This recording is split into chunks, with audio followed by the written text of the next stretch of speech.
that. Neoliberal capitalism. People just want to get on with their lives, and I think actually democracy has to be flexible enough to do all of that across words long and words short.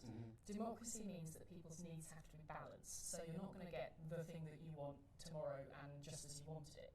You are going to have to work with what democracy does. But as I've said all the way through, democracy is there for everyone. If you don't like what you see in it, get in yourself and change it. Well, some people will be doing that on the 5th of November. Have you ever heard of the Anonymous movement? I have. Yeah, well, no, we've got actually like, I don't know, this mask here. Right, and, nice. Yeah, on the 5th of November, these guys will be marching through the streets of London, Nice, and they come into Parliament to protest. Will you be there to like hear their voices? Well, I imagine I'll be in Parliament because it's my job as a member of Parliament, but I'll look forward to hearing what they've got to say. Yeah, I mean, do you have any thoughts on Anonymous? Because, as I said, these are people we've spoken to, a few of them actually, and they don't believe democracy works. They have very serious concerns about democracy and about politicians. I was just wondering if you had any comments on that. Not specifically, I don't. I'll look forward to hearing what they've got to say. And just on the subject of being anonymous.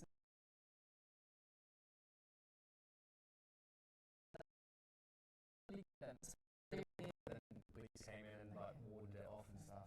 Well, as we said earlier in the interview, there are a ton of good ways in the modern world to make your views known. I don't get the luxury of being anonymous. I'm an MP. I'm available to my constituency in Norwich. If any of my constituents are amongst that, I'd be looking forward to hearing from them. Okay. So it's the night before the Million Mast March, and I'm both excited and apprehensive about it. This is the closest I'll get to experiencing what it's like to be anonymous. From what I've learned speaking to people within Anonymous, the Million Mast March isn't about one single issue. People are there for all kinds of reasons, protesting against what they perceive to be unfairness, inequality and corruption within our society. The march seems to be a more personal experience. You as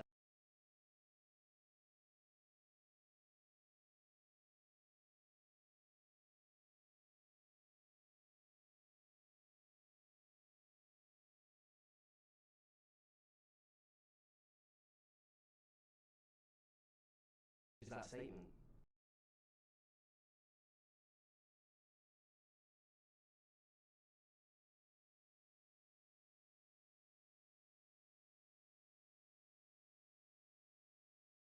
And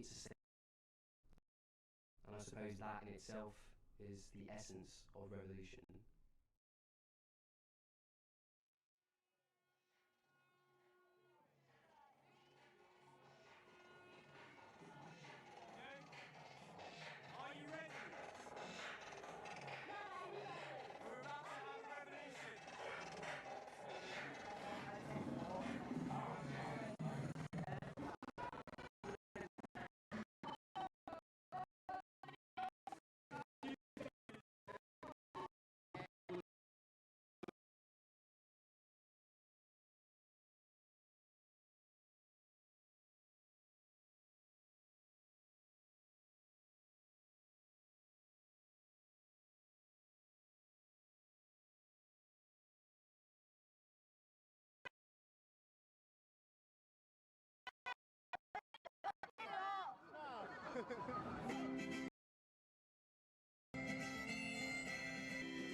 Anonymous, Million, Mask March, all these alliteratively named, peculiar, shady, yet populist organisations are the best chance people have in civilised society of having their voices heard.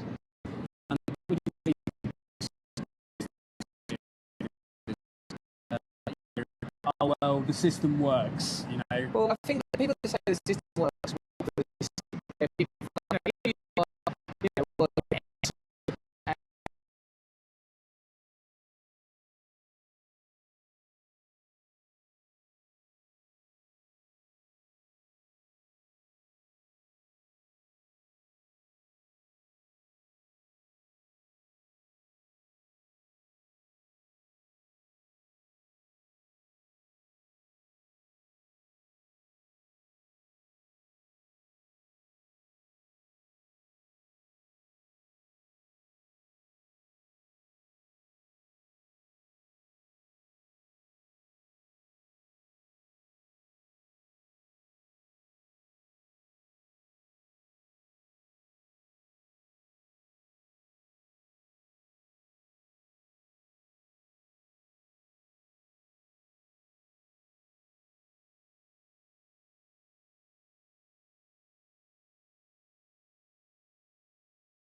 that there is something wrong with the world, that humanity can do better for itself.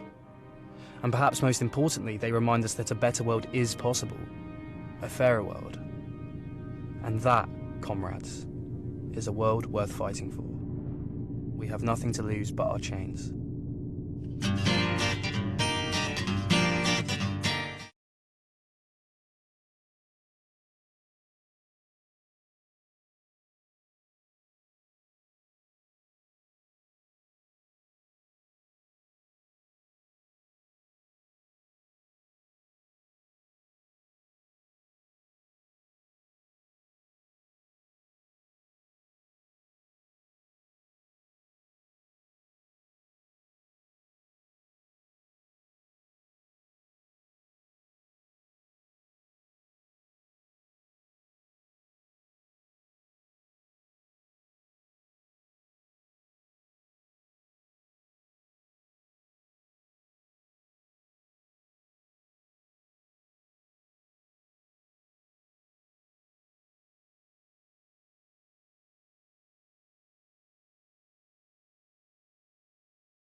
tragic, dangerous that are men with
attention, so we won't try to convince you here. This video focuses solely on how to bring that system to a halt. Think of it as an instruction manual for a revolution. There are those who will be taken aback when you start using the word revolution. Revolution, the act of revolting and overturning the current power structure, is an extreme measure, one that should be handled with extreme caution, and in most cases they should be avoided. Revolutions are dangerous in every sense of the word, and it is difficult if not impossible to predict their outcome, but there are times when allowing those in control to stay in control is even more dangerous. Right now the question you need to ask yourself is this: are we at that point yet? Can the current system be reformed? Revolutions begin with a no, and they end with a yes. Revolutions begin when you say no to those who claim to have power over you, and revolutions end when you accept a new status quo, a new normal. Whether that new normal is an improvement or not, the causes of revolution are numerous in form, but there is one common root, and that's discontent. Discontent is the emotion that builds and builds under the surface. It is a storm which brews in the mind of the people, just waiting to be unleashed. The trouble is that it is much easier to unleash that storm than it is to get people in agreement as to what should come next. It's not easy to get people to see eye to eye regarding what needs to happen after the current system falls. So this is usually put off, or avoided altogether. This is a serious mistake. Without clear objectives, chaos usually sets in soon after the old regime falls, and then in the power vacuum that is created a tyrant rises to bring order. As a result, the systems that follow revolutions are often just as totalitarian or more totalitarian than those that they replace. It should therefore be abundantly obvious that discontent is not a sufficient driving force for a revolution. That is, if your goal is actually to leave a better world for your children and grandchildren. In order for an upheaval to have positive results, it must be driven by a clear and realistic vision. A vision that accounts for the world and humans the way they actually are right now, not the way we wish they would be or hope that they might be. And it must differentiate between that which can and cannot be changed in the short term. There is nothing more dangerous than our men with utopian dreams. So let's be realistic, shall we? We the people are divided. We have divided ourselves into classes and subclasses: liberals and conservatives, libertarians, anarchists, socialists, anarcho-socialists, monarchists, state-based free market capitalists, anarcho-capitalists, resource-based economy advocates, and more. There is absolutely no chance that any one of you is going to convince all of the others that your way is the right way. Unless of course one of you rises to political power in the fray and enforces your beliefs by the barrel of a gun. This is the way that usually happens throughout history, and this is what we must avoid repeating. A movement is only successful if it starts with an idea that is strong enough to take root in the mind of the population, and inspires and motivates people to spread it. It is possible for a diverse and divided people to form a coalition in times of great need and unify around an idea. But it only works if that idea meets the following three requirements. 1. It must articulate a clear and defined common interest which will allow the people to work together. The necessity for unification, even if that unification is temporary. needs to be evident to all stakeholders, and it must be accompanied by a sense of urgency which impels people to reach out to others in their community and spread the idea. 2. A clear vision of what you are working towards. What are you going to replace the current system with? Ironing out the fine details isn't actually productive. What's needed is a broad and abstract vision based on principles.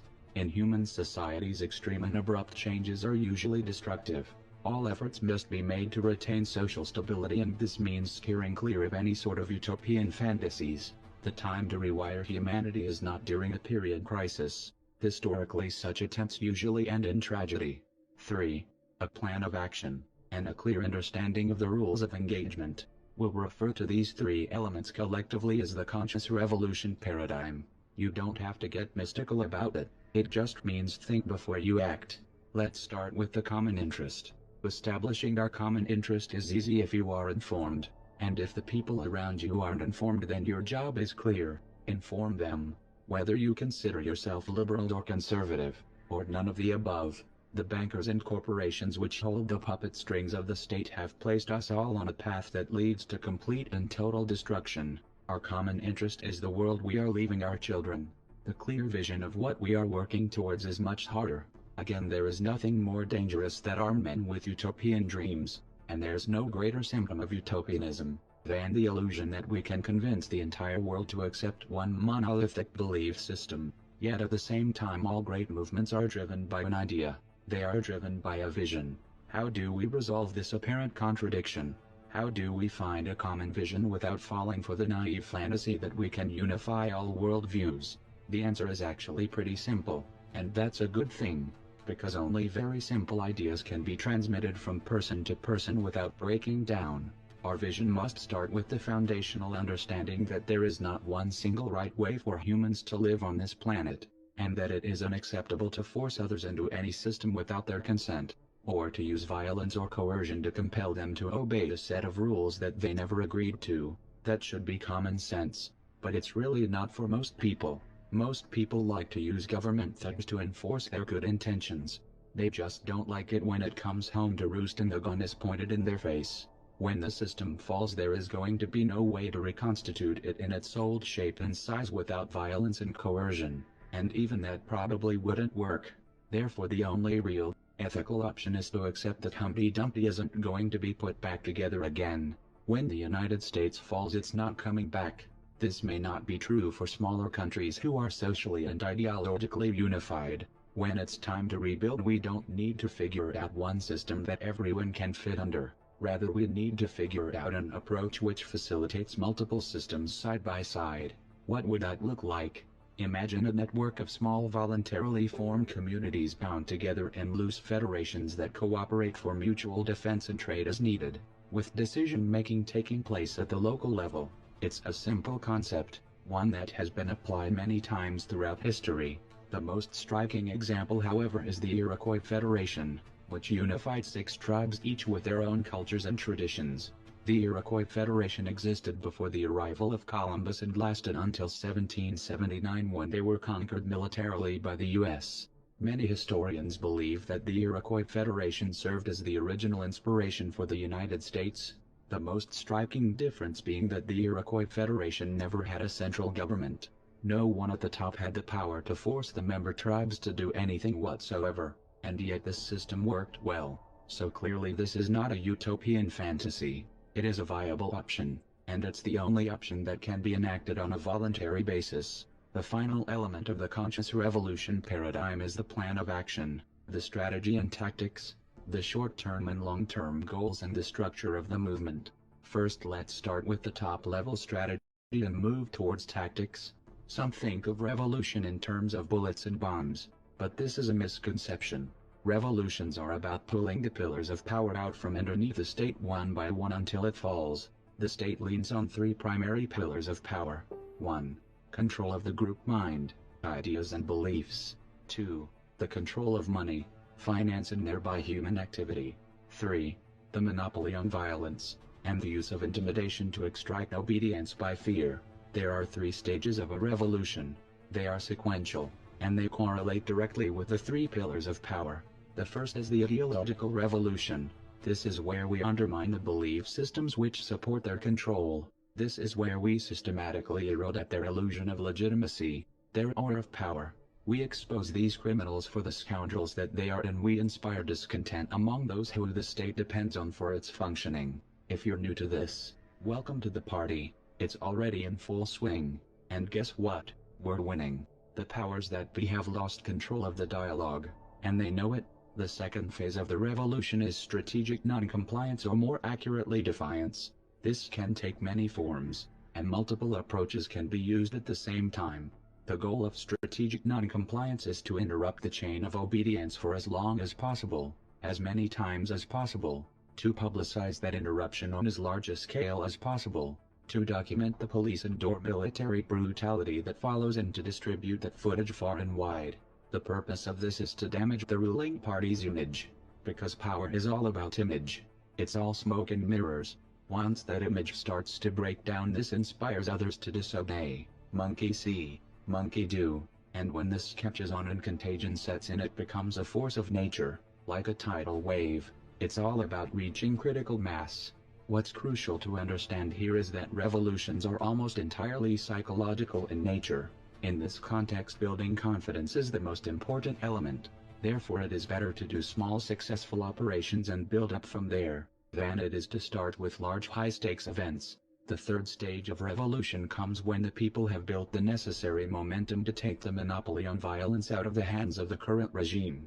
In the best of circumstances, such a transition can be relatively peaceful, but this is only possible when a significant portion of the police and military have taken the side of the people. The police and the military are the enforcement arm of the state. Without them, the powers that be have no power at all. Faltering governments almost always resort to brutal repression to attempt to stay in power, but this is often a fatal error. Even one refusal to follow an immoral order can set off a chain reaction that destroys the illusion of authority they so carefully cultivate. Once that happens, game over. In East Germany on November 7, 1989, the Communist Party ordered the military to put a stop to mass protests which had been growing through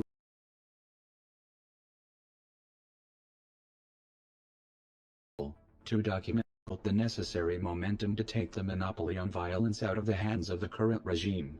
In the best of circumstances, such a transition can be relatively peaceful, but this is only possible when a significant portion of the police and military have taken the side of the people.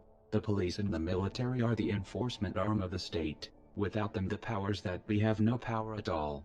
Faltering governments almost always resort to brutal repression to attempt to stay in power, but this is often a fatal error. Even one refusal to follow an immoral order can set off a chain reaction that destroys the illusion of authority they so carefully cultivate. Once that happens, game over. In East Germany on November 7, 1989, the Communist Party ordered the military to put a stop to mass protests which had been growing throughout that year. The commander of the army refused and ordered his men to stand down. This sent a clear message that the Communist Party was no longer in control. This realization spread rapidly through the population and communism fell. Now, since this is such a crucial element in the equation, it's not something that should be left up to chance. Every effort needs to be made to right now reach out to the police and military, to help them wake up to what's going on and to let them know that the people will support them if they break the chain of command. Now that we've outlined the big picture, let's look at two other key elements: leadership and organizational structure. Our current system relies on a hierarchical chain of command, a social pyramid which allows a small handful of individuals to control everyone else. In sociology, this is referred to as vertical collectivism. If our long-term vision is not compatible with such a structure, it would be foolish to build a resistance movement which copies it. The ends don't justify the means will determine the end result. So if we want a decentralized, non-hierarchical federation of autonomous communities to replace the current system, the movement must be decentralized and non-hierarchical as well. This doesn't mean that there is no place for leadership. To the contrary, leadership is essential. The distinction needs to be made between leaders and rulers. Leaders walk ahead of the crowd. Rulers place themselves above the crowd. What is needed is a vast network of leaders, independently motivated and capable of thinking for themselves, working to organize groups both locally in the real world and online, unified not by obedience to a single leader, but unified by an idea. Now while this approach does present challenges logistically, it has the advantage of making it virtually impossible to destroy the organization merely by getting rid of one or two leaders. A distributed organization structure is much more resilient. So where are these leaders? Well, don't wait for them to appear. We need you to be one of those leaders yourself. If you don't know how to be a leader, learn. Dealing with crowds is a skill, one that you can refine through practice and study. Anyone who wants to learn the basic psychology of things and how to work with the public should study the following books intensely, reading them each several times, taking notes and reflecting on what they say. The Crowd and the Psychology of Revolution, by Gustave Le Bon, and From Dictatorship to Democracy, by Gene Sharp. Now a word of warning, these books contain politics, opinions and prejudices that we do not endorse. However, they do offer a great deal of insight as to how to take power out of the hands of a tyrant.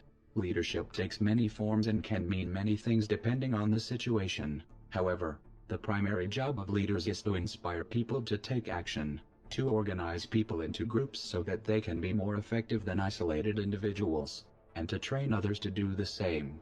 The final element needed to start your revolution is tactics. In the realm of violence, the state has the definitive advantage, and it would be foolish to engage them where they are strongest. Instead, we should use tactics that engage them where they are weakest. Fortunately, there is no shortage of non-violent tactics which have been proven effective in toppling dictatorships. Gene Sharp's book From Dictatorship to Democracy lists 198, but those are by no means the only ones that can be used. The tactics employed by each group will depend on the mission and the specific goals of the group. The military divides itself into Army, Air Force, Navy and Marines so that each can be specialized in the tactics of the terrain where they fight. Likewise, a non-violent movement should have specialized groups for specific issues. This is already developing. Whether you start your own group, join an existing group, or act as an individual will depend on your disposition. No one can decide that for you. The most important thing is to take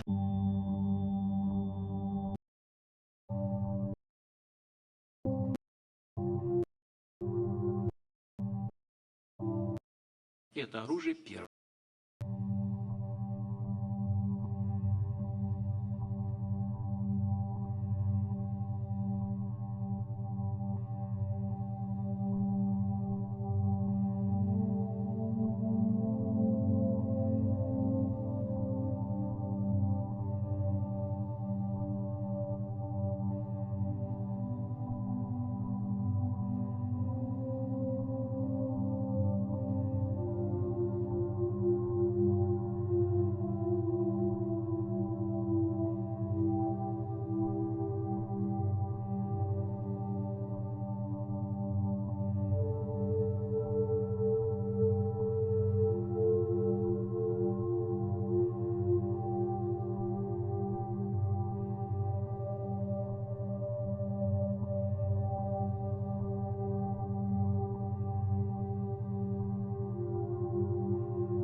Уже опытные. Мы с вами, я сейчас не буду просить, чтобы вы это все, вот так, как я скажу, отражали в своих материалах, влияли на прессу там, или как. Я просто вам, вот знаете, хочу вам лично сказать, напомнить какие-то вещи. Ведь мир избавлен от крупномасштабных войн и военных конфликтов. Мы с вами все об этом знаем. Благодаря так называемому стратегическому балансу, который был достигнут после того, как две суперядерные державы договорились фактически о сдерживании и в росте наступательных вооружений, и о сдерживании в системах противоракетной обороны. Потому что для всех понятно, если одна сторона развивает противоракетную оборону успешнее, чем вторая, то она приобретает преимущество, и у нее появляется искушение использовать это оружие первой. Поэтому это один из краеугольных камней международной безопасности. Система противоракетной обороны и договоренности в этой сфере. Я далек от того, чтобы кого-то ругать, обвинять в чем-то. Но когда наши партнеры американские вышли в одностороннем порядке, они нанесли колоссальный удар, или вот это был первый удар по международной стабильности с точки зрения возможности нарушения баланса сил стратегического. Тогда я сказал, ну, мы сейчас не можем развивать эти технологии, поскольку, дорого, во-вторых, еще неизвестно, как они будут работать. Мы не будем просто деньги палить. Мы пойдем по другому пути, мы будем совершенствовать ударные системы, чтобы сохранить баланс. Только для этого. Не для того, чтобы угрожать кому-то. Нам ответили, ну да, это вот наша система ПРО не против вас, а то, что вы делаете, мы исходим из того, что это не против нас. Ну и делайте, что хотите. Я думаю, что вот такой столько вопроса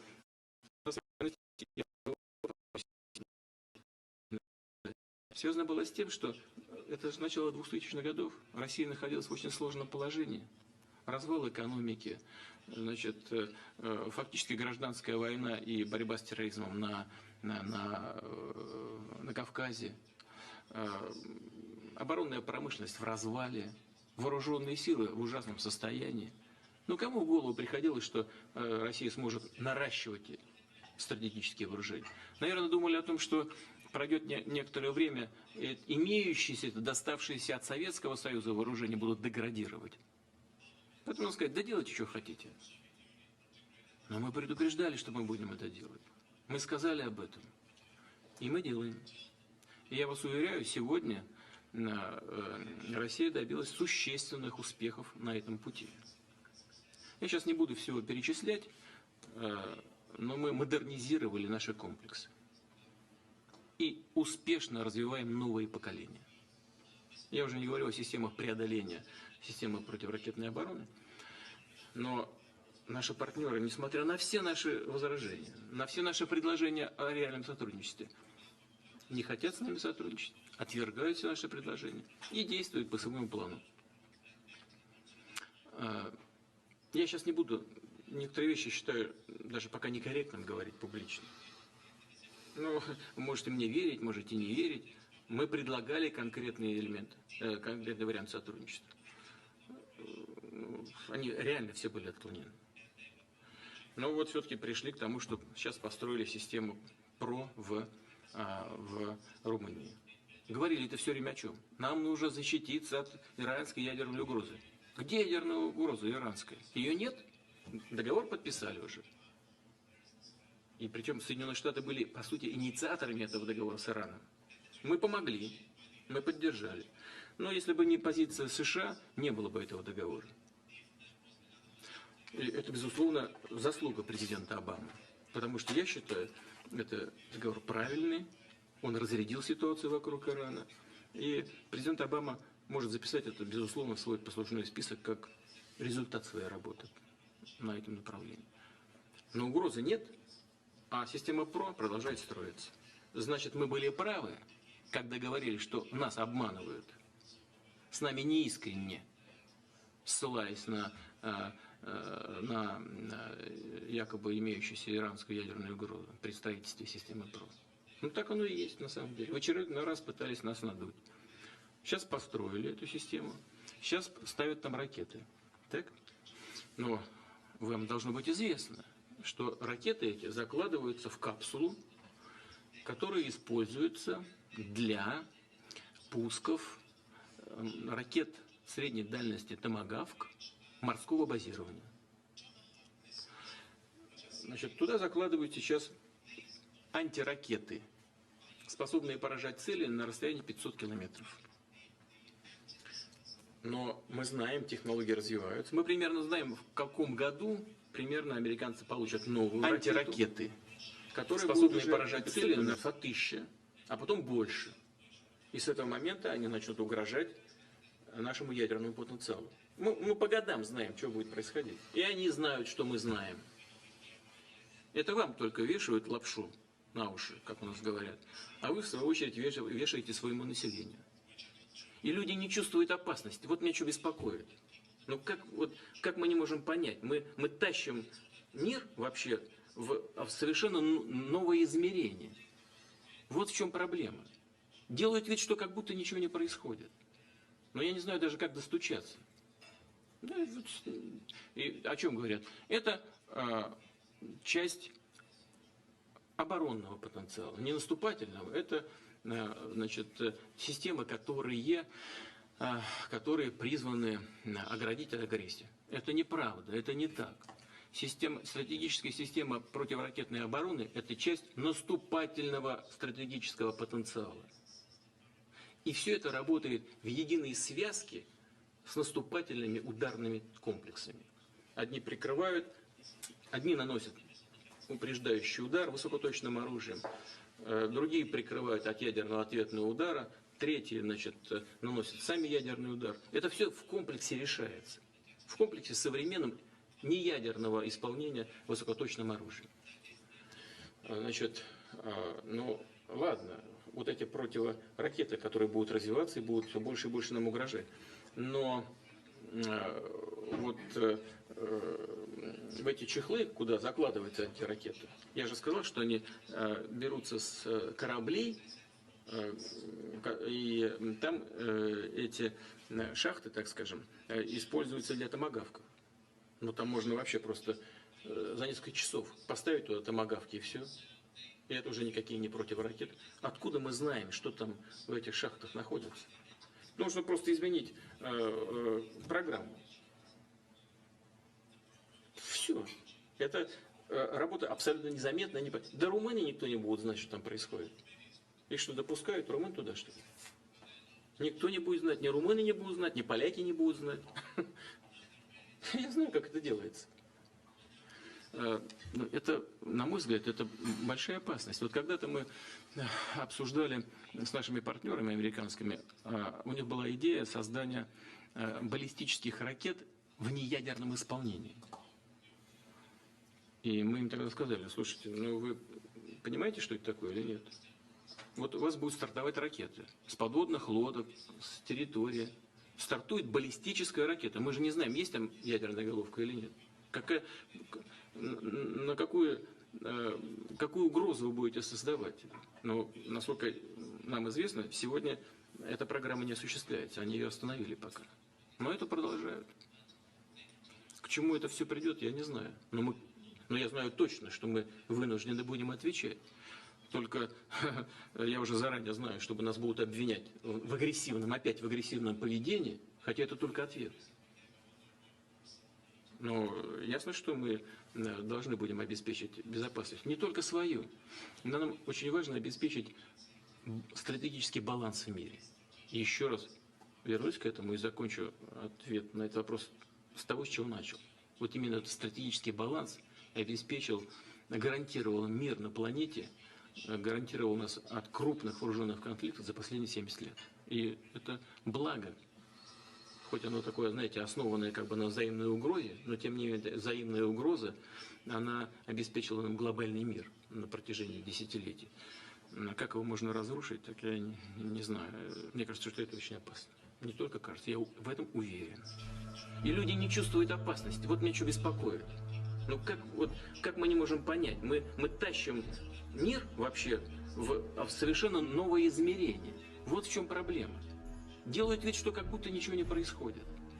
Но я не знаю даже, как достучаться. We're flying over Estonia now, but just over to the east, to the right, is Russia.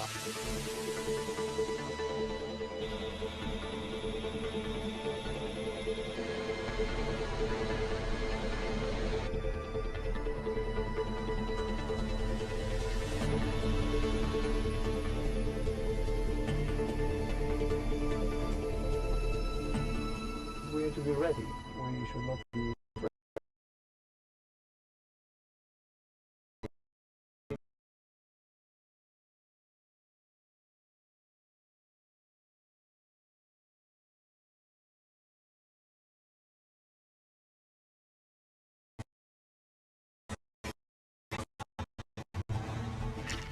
"15 amphibious assault vehicles packed with both US and Ukrainian Marines secured a beach south of the port city of Odessa before heading inland as part of the annual multinational naval exercise Sea Breeze. This year the US Navy deployed 2 ships, the USS Ross, a guided missile destroyer, and this ship, the USS Whidbey Island, which acted as a launching pad for the amphibious operation. The Black Sea is bounded by 6 countries linking southeastern Europe and western Asia. Since the Russian annexation of Crimea in 2014, the security situation here has been very tense at times.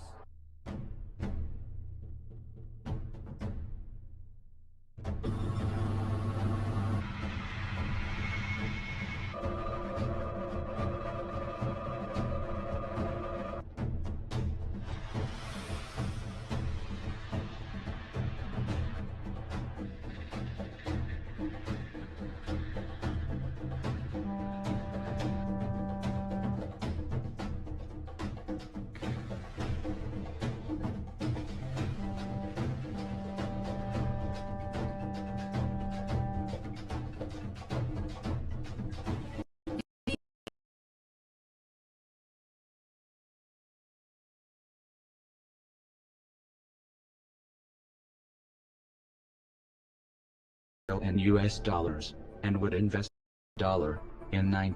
Как мы не можем понять?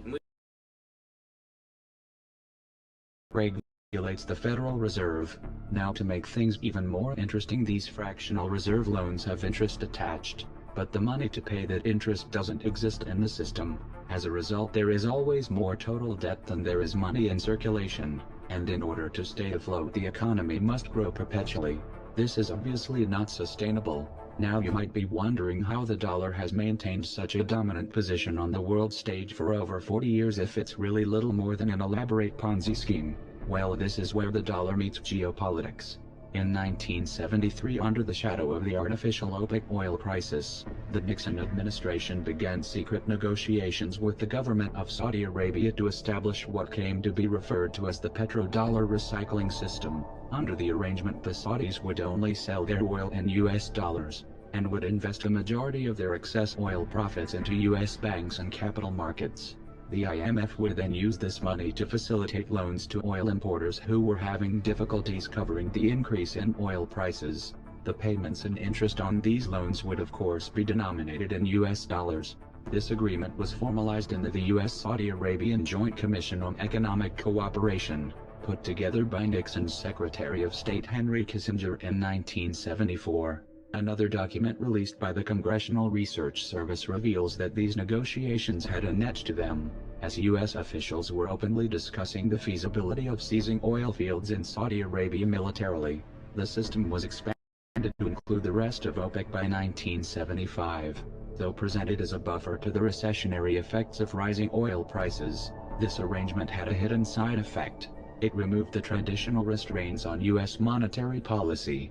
The Federal Reserve was now free to increase the money supply at will. The ever-increasing demand for oil would prevent a flight from the dollar, while distributing the inflationary consequences across the entire planet. The dollar went from being a gold-backed currency to an oil-backed currency. It also became America's primary export. Did you ever wonder how the U.S. economy has been able to stay afloat while running multi-billion-dollar trade deficits for decades? Did you ever wonder how it is that the U.S. holds such a disproportionate amount of the world's wealth when 70% of the U.S. economy is consumer-based? In the modern era, fossil fuels make the world go round. They have become integrated into every aspect of civilization: agriculture, transportation, plastics, heating, defense and medicine, and demand just keeps growing and growing. As long as the world needs oil, and as long as oil is only sold in US dollars, there will be a demand for dollars, and that demand is what gives the dollar its value. For the United States this is a great deal. Dollars go out, either as paper or digits in a computer system, and real tangible products and services come in. However, for the rest of the world, it's a very sneaky form of exploitation. Having global trade predominantly in dollars also provides Washington with a powerful financial weapon through sanctions. This is due to the fact that most large-scale dollar transactions are forced to pass through the U.S. This petrodollar system stood unchallenged until September of 2000 when Saddam Hussein announced his decision to switch Iraq's oil sales off of the dollar to euros. This was a direct attack on the dollar, and easily the most important geopolitical event of the year. But only one article in the Western media even mentioned it.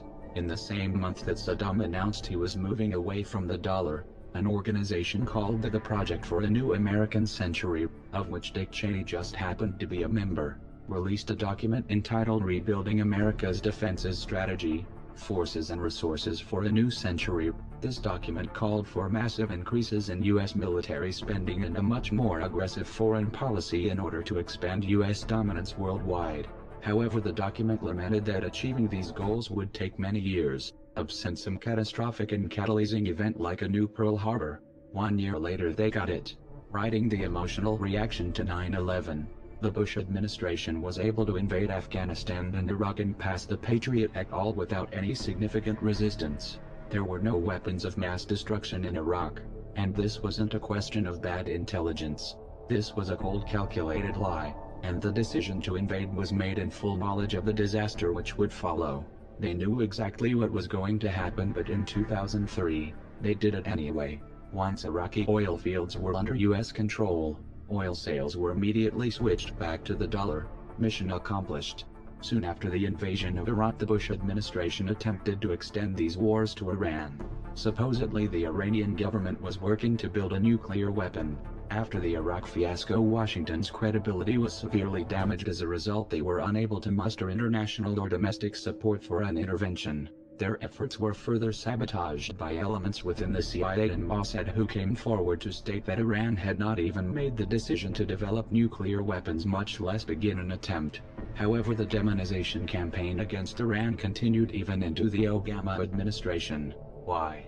Well, might it have something to do with the fact that since 2004 Iran has been in the process of organizing an independent oil bourse? They were building their own oil market, and it wasn't going to be tied to the dollar. The first shipments of oil were sold through this market in July of 2011. Unable to get the war that they wanted, the US used the UN to impose sanctions against Iran. The goal of the sanctions was to topple the Iranian regime.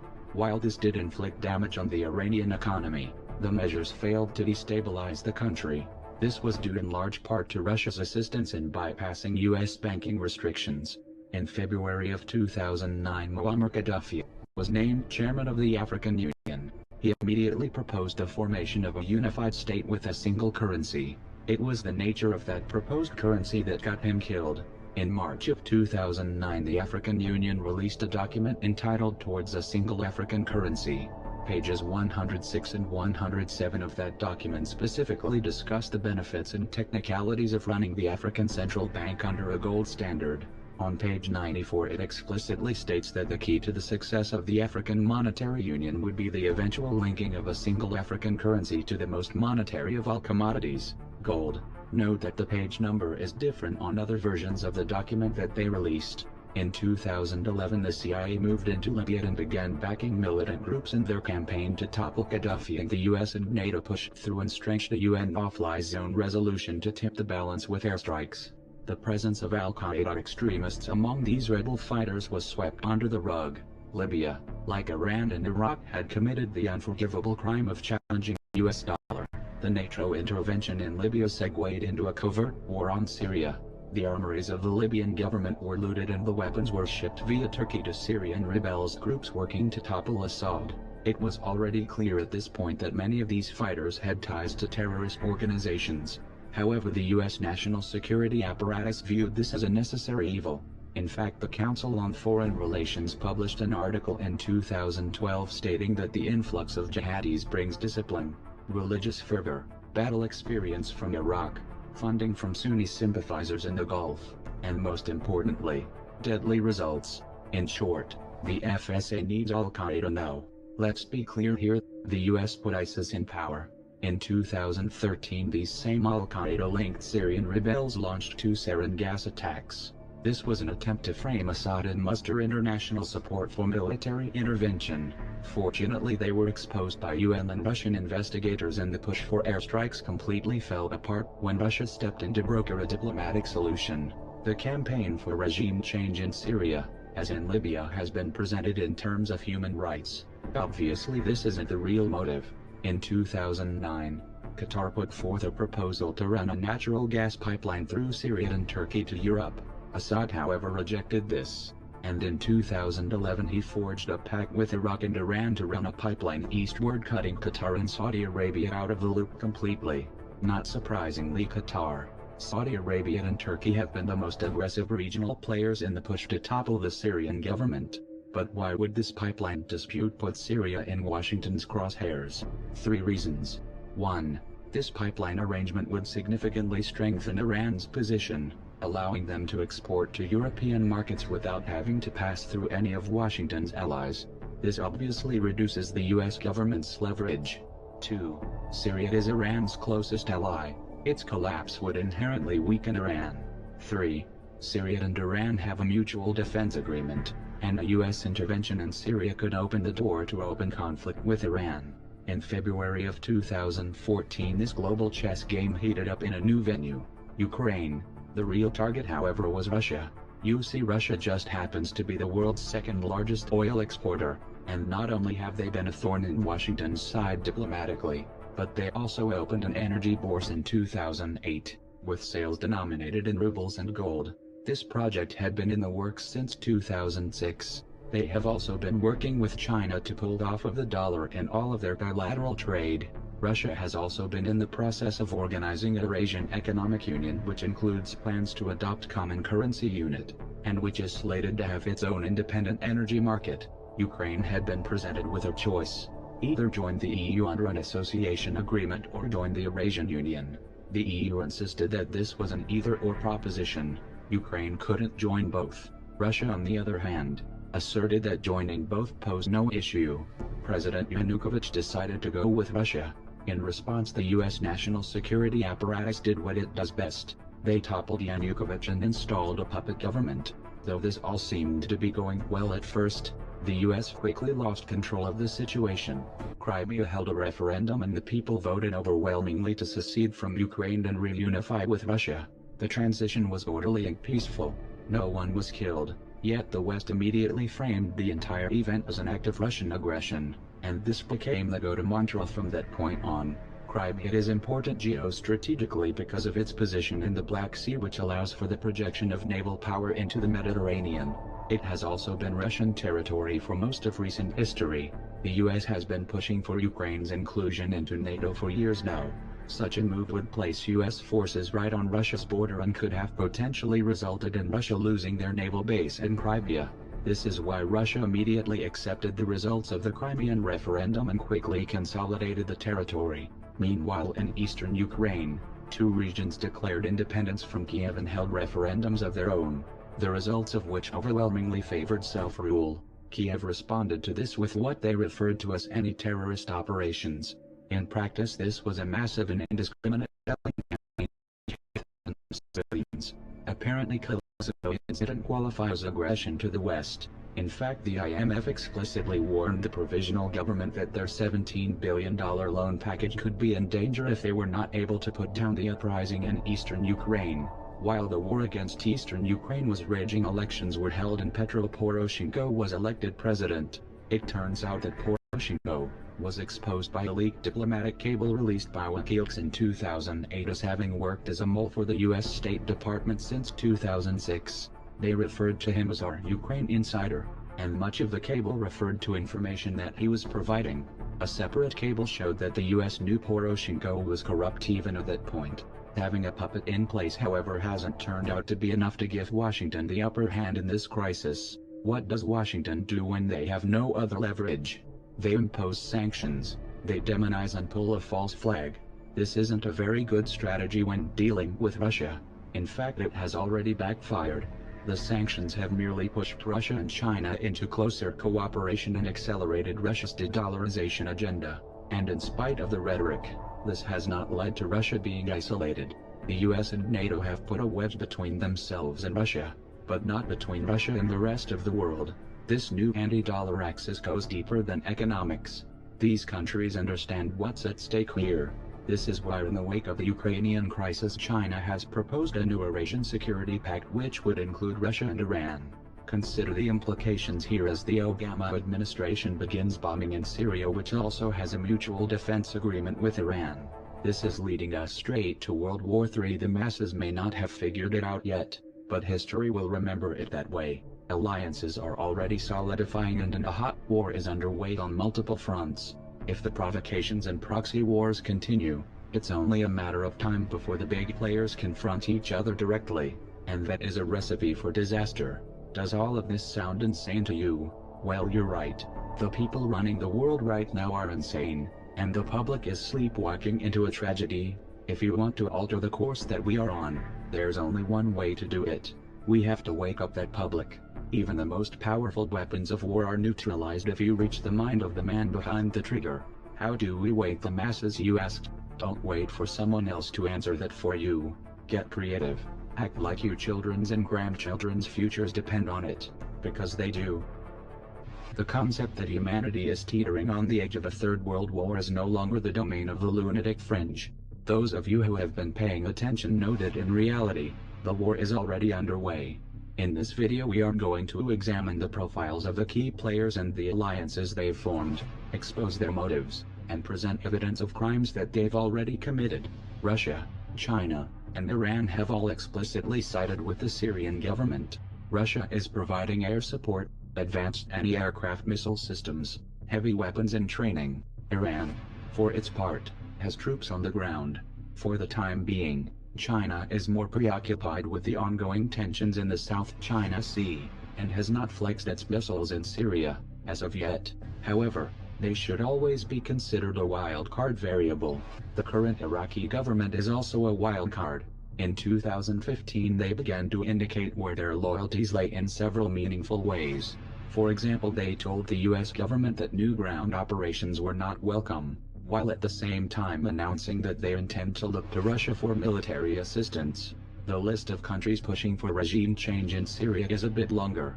The United States, France, England, Germany, Saudi Arabia, Jordan, Qatar, Turkey and Israel. If seeing these characters in bed together strikes you as strange, looking at their motives will clarify things considerably. There isn't just one motive for this bloodbath. Rather, there is a matrix of motives which intersect in some rather odd places. Of course, money had to play a role. In 2009, Qatar put forth a proposal to build a natural gas pipeline which would have passed through Saudi Arabia, Jordan, Syria, to Turkey and into Europe. The president of Syria, however, rejected this proposal. Instead, in 2011 he forged a pact with Iraq and Iran to run a pipeline eastward, cutting Qatar and Saudi Arabia out of the loop completely. It was around this time that jihadists began flooding into the region intent on ousting Assad. The West presented these groups as freedom fighters. The vast majority of these militants, ISIS included, are Sunni jihadists, which is significant, because Saudi Arabia, Qatar, Turkey and Jordan are all Sunni as well, and Saudi Arabia in particular has a long history of spreading their preferred strain of Sunni extremism, Wahhabism, by investing heavily in building mosques, madrasas, schools, and Sunni cultural centers across the Muslim world. Now they have ISIS pushing it by the barrel of a gun. ISIS adheres to the Wahhabi form of Sunni Islam. ISIS is not merely some dark aberration.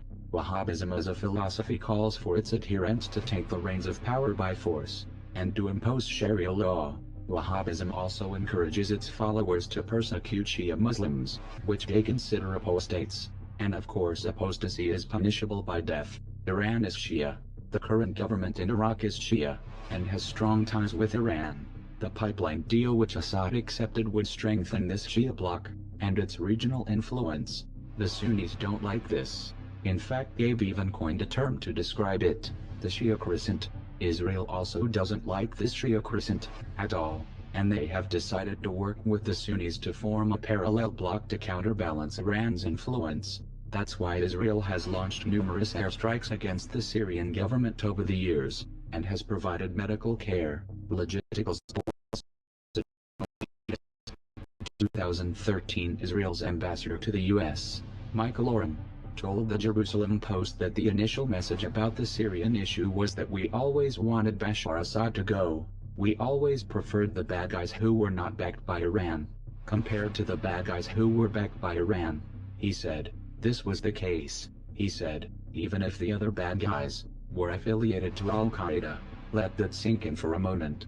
Now at this point, if you were to ask any of these governments directly why they are arming and funding jihadists in Syria, they would claim that they are only supporting the moderate rebels, specifically the FSA. However, FSA commanders have gone on record to say that they cooperate with, and conduct joint operations with al-Nusra, Al-Qaeda's official branch in Syria, and ISIS and al-Nusra have officially formed alliances. And it is well established that the FSA command has been dominated by Islamic extremists for years. Furthermore, a think tank that was founded by Tony Blair released a report in 2015 which concluded that it was pointless to attempt to make a distinction between moderate rebels and jihadists, since the majority of these groups share ISIS's core belief system, and would impose Sharia law if they came into power. In this context, the support being given to these groups can only be interpreted as material support for terrorism, which is a crime. Now the US government has been arming, funding and training these extremists both covertly and overtly since 2011. However, this support would have been impossible without the assistance of the regional members of the anti-Assad axis. For years, Jordan has allowed the CIA to run training camps for militant groups and has granted those militants safe passage into Syria. Qatar has also provided training grounds. In 2014, PBS visited one of these training camps and interviewed some of the trainees. One of the fighters told the reporters that they were being trained how to finish off soldiers still alive after an ambush. Finishing off wounded soldiers is a clear violation of the Geneva Conventions. It's a war crime. This is a hallmark of a terrorist organization, not moderate freedom fighters. Turkey has been the primary route for material and personnel. Counter-terrorism officials made a show of investigating where they were getting these trucks, but it would have been much simpler if they had just called up the U.S. State Department. According to the Prive, the U.S. State Department has been supplying Toyota Hiluxes, the exact model being used by ISIS, to the FSA for years. Specific equipment like the Toyota Hiluxes are what we refer to as force enablers for the moderate opposition forces on the ground. He adds, Shabander says the U.S. supplied pickups will be delivering troops and supplies into battle. Some of the fleet will even become battlefield weapons. You can absolutely expect for many of those trucks to be mounted with crew-serve machine guns or other type of equipment, military equipment, that the opposition forces have access to. I mean, that's one of the reasons why the Toyota Hilux is such an important force multiplier, because it could be used both for humanitarian purposes and for operational purposes as well. Knowing the real chain of alliances between these groups, it makes perfect sense that ISIS would end up behind the wheel. And let's not forget about the oil. At this stage, ISIS has reached a point where it no longer needs direct sponsorship. The organization earns an estimated $1 million to $2 million a day through oil sales. The US was aware of this but did nothing to stop it. They didn't even condemn the country which was facilitating the sale of this oil. Russia, on the other hand, began targeting oil convoys headed into Turkey in November of 2015. Shortly thereafter, Turkey shot down a Russian Su-24 that supposedly violated Turkish airspace for 17 seconds. In response, Russia released satellite evidence that they claimed shows how Turkey is smuggling oil from ISIS. The US government dismissed this evidence, but didn't counter it with any evidence of their own. So where is the oil going? We're supposed to just put that little detail out of our minds. They knew, but they did nothing. Why? Right. And I suppose we didn't call out Turkey for buying the oil because we didn't want to hurt Erdogan's feelings.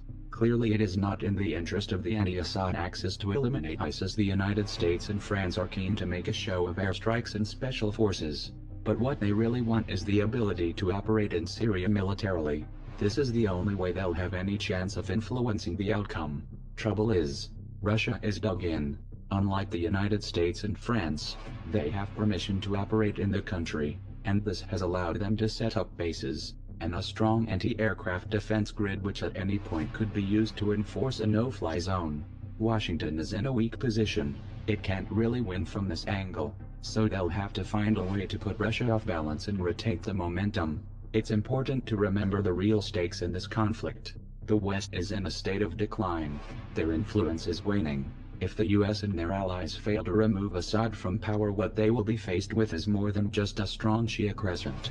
If they fail, they risk being edged out of the entire region, and replaced by Russia. This would give Russia an enormous amount of leverage in global energy markets, and this of course has serious implications for the petrodollar. For Washington this is an unacceptable outcome, so expect the unexpected. Russia's hacked into a lot of things. China's hacked into a lot of things. To more and more people, they are waking up. They now see how corrupt our political system really is, and they can see the imbalance of our financial system. What we have in this country is a corporately owned government. Our environment and water supply is being raped in the name of share prices. Anonymous exists without borders, nationality, race, religion or gender. It is the living, breathing consciousness of the free world. Every November the 5th, the Million Mask March is a sign that humanity, around the world, is crying out for change.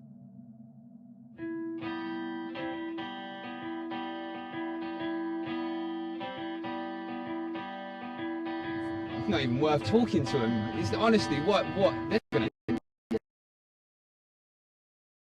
courses. Now, in fact, that system very quickly is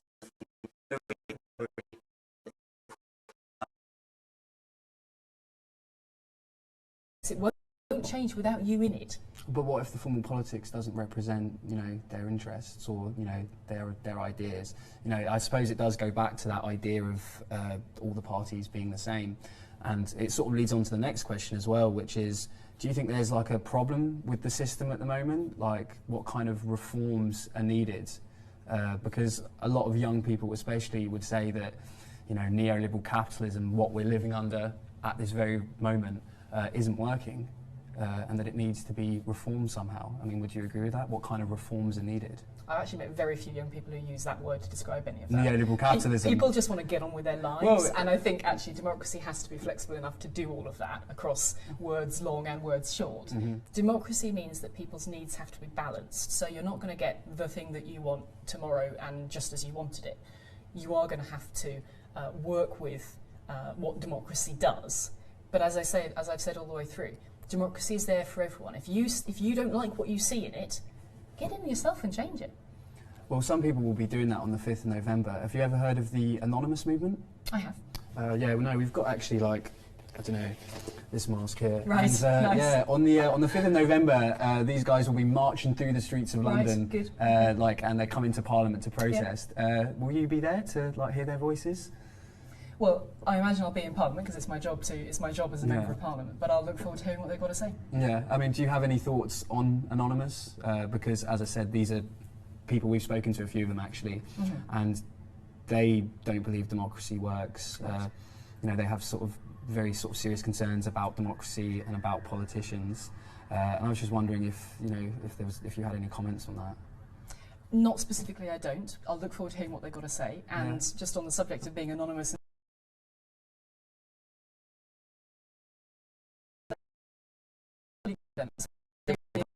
Police came in and like warded it off and stuff. Well, as we said earlier in the interview, there are a ton of good ways in the modern world to make your views known. I don't get the luxury of being anonymous. I'm an MP. I'm available to my constituency in Norwich. If any of my constituents are amongst that, I'd be looking forward to hearing from them. Okay. So it's the night before the Million Mask March, and I'm both excited and apprehensive about it. This is the closest I'll get to experiencing what it's like to be an anonymous. From what I've learned speaking to people within Anonymous, the Million Mask March isn't about one single issue. People are there for all kinds of reasons, protesting against what they perceive to be unfairness, inequality and corruption within our society. The march seems to be a more personal experience. You, as an individual, decide what you're protesting against, whether the person marching next to you believes it or not. The point is, though, that things do need to change, that we can't go on living like this. And the march is that statement. It's a statement of solidarity, it's a statement of unity, it's a statement that we're all in this together despite our differences. And I suppose that in itself is the essence of revolution.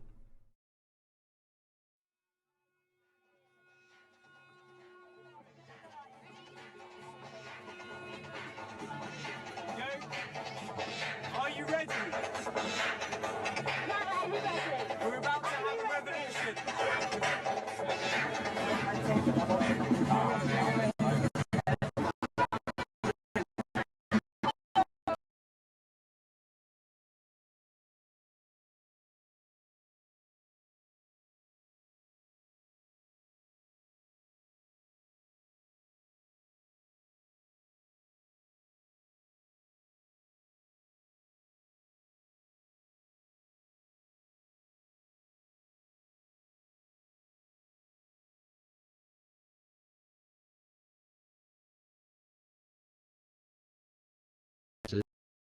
Across the consequences for humanity.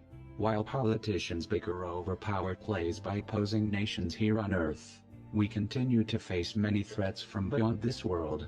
The unfortunate truth is that while our generation may survive the next 100 years, it's only a matter of time till humanity as a whole faces catastrophe on a global scale. We occupy one tiny world, around a single star out of billions, in a single galaxy out of trillions in the observable universe. That alone shows how fragile our species really is. Thus we come to a realization, and an inevitability. Earth cannot remain our only home forever. Some of the voyagers we set forth to the farthest reaches of the galaxy will lose contact with us, and we'll never hear from them again in our lifetime. Nevertheless, our legacy will live on through them as they colonize new worlds across the stars. While we can ensure the survival of humanity through migration and colonization, we can also help ensure the survival of Earth through unification. As we unite to explore other worlds, we'll in turn find ourselves securing our own. Earth will always be our homeworld, and as such it will always hold a special place in our hearts. While we don't know what the future might hold, we do know one thing for certain. It will be much brighter with humanity united. If we continue on our current course, our mutual destruction is ensured. So some may ask why we continue to have wars and fight amongst ourselves. Humans are influenced by their cultures and many other factors growing up. From what their parents believed, to what school and religion teaches them. With that in mind, it's no wonder with over 270 religions, 196 countries, and with modern society being derived from thousands of different cultures, that people tend to bump heads on worldly views. Nonetheless, those differences are what makes humanity so unique. Rather than being used to divide us, they are precisely what should be bringing us together. From art, to food, and even technology, those differences in culture make humanity, and that's what should be celebrated. Every year we do share in a celebration. People from all over the world come together to celebrate the new year. We stand together and share in our cultures. And for one day we are united as a planet. Now we must channel that same energy and use it into coming together again.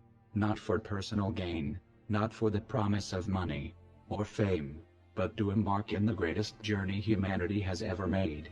It took just 12 years to go from launching the first artificial satellite, to landing humans on the moon and returning them back to Earth safely. In the 43 years since Apollo 17, humanity has never gone back, nor accomplished a greater manned mission. Not for a lack of money, nor a lack of technology, but because priorities changed and collectively humanity no longer has the drive to venture beyond Earth. With that being said, the direction and future of humanity itself is on the line, and our priorities must be clear. Due to the theory of special relativity, Interstellar travel is possible within our lifetime, and entirely doable with technology that on a much smaller scale already exists today. Therefore the choice is now entirely up to you. Will we unite as a species to ensure the survival of the human race and explore the unknown? Or will we continue to fight each other and play Russian roulette until all the chambers are loaded?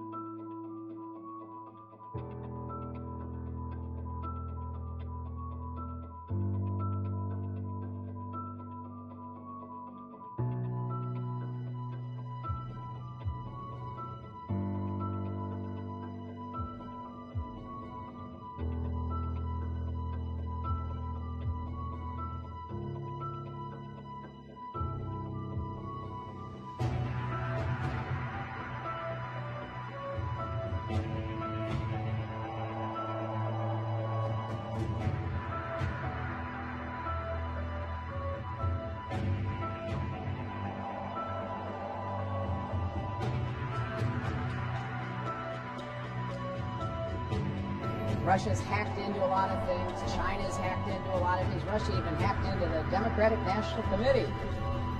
Maybe even some state election systems. So we've got to step up our game. Make sure we are well defended and able to take the fight to those who go after us. As president, I will make it clear that the United States will treat cyber attacks just like any other attack. We will be ready with serious political, economic, and military responses. И люди не чувствуют опасности. Вот меня что беспокоит. Ну как мы не можем понять? Мы тащим мир вообще в совершенно новое измерение. Вот в чем проблема. Делают вид, что как будто ничего не происходит. Но я не знаю даже, как достучаться. Extraordinary display of Russian military power just a few miles off the British coast. One Moscow newspaper called it an armada, and its chosen route straight down the English Channel is likely to have been chosen deliberately. You differ with the current administration, with the Obama administration now, and having said you support a no-fly zone in Syria. If, say, you're president, and that no-fly zone is in effect, and a Russian jet flies into that no-fly zone, and they refuse warnings to leave, do you give the order to shoot down a Russian jet? Well, that's a hypothetical that I think there are many steps you have to go through and decisions you have to make before you ever get to that. And the Russians would be certainly warned. There's been military discussions now to, as they say, deconflict airspace. So I think it would be highly unlikely if this were done in the right way. But ultimately, a no-fly zone is an anti-aircraft proposition. It is.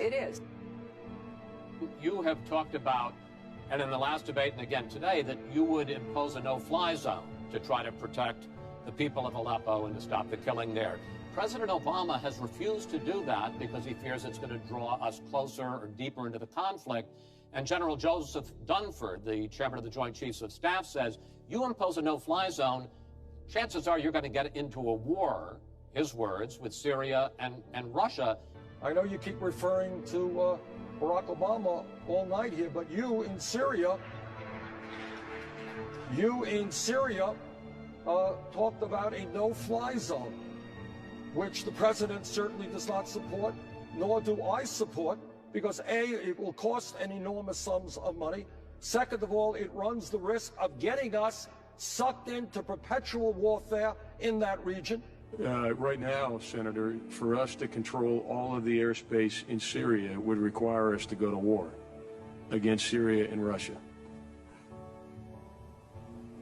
That's a pretty fundamental decision that certainly I'm not going to make.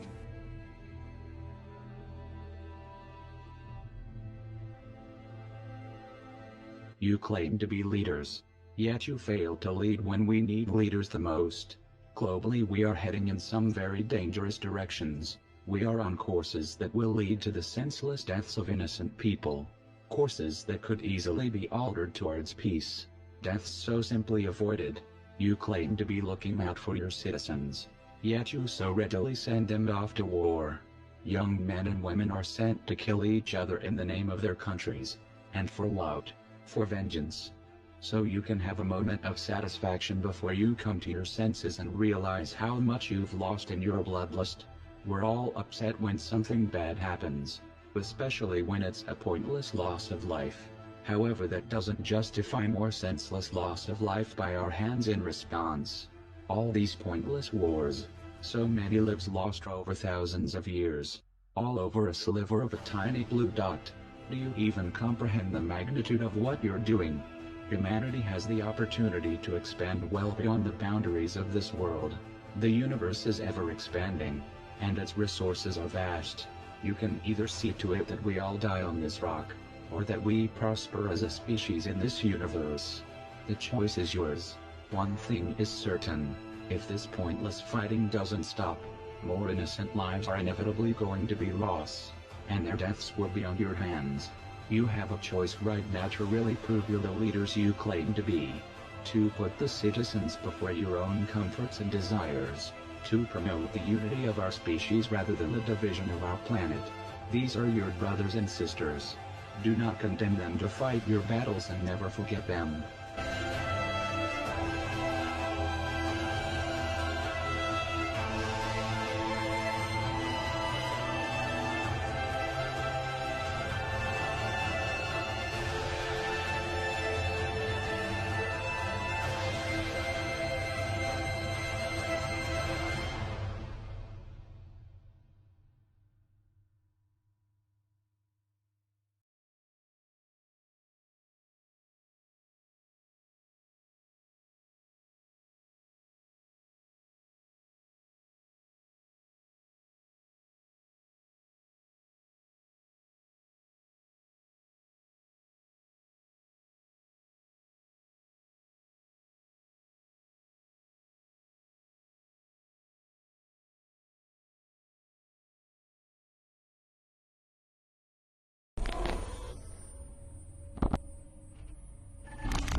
Enabled it to happen.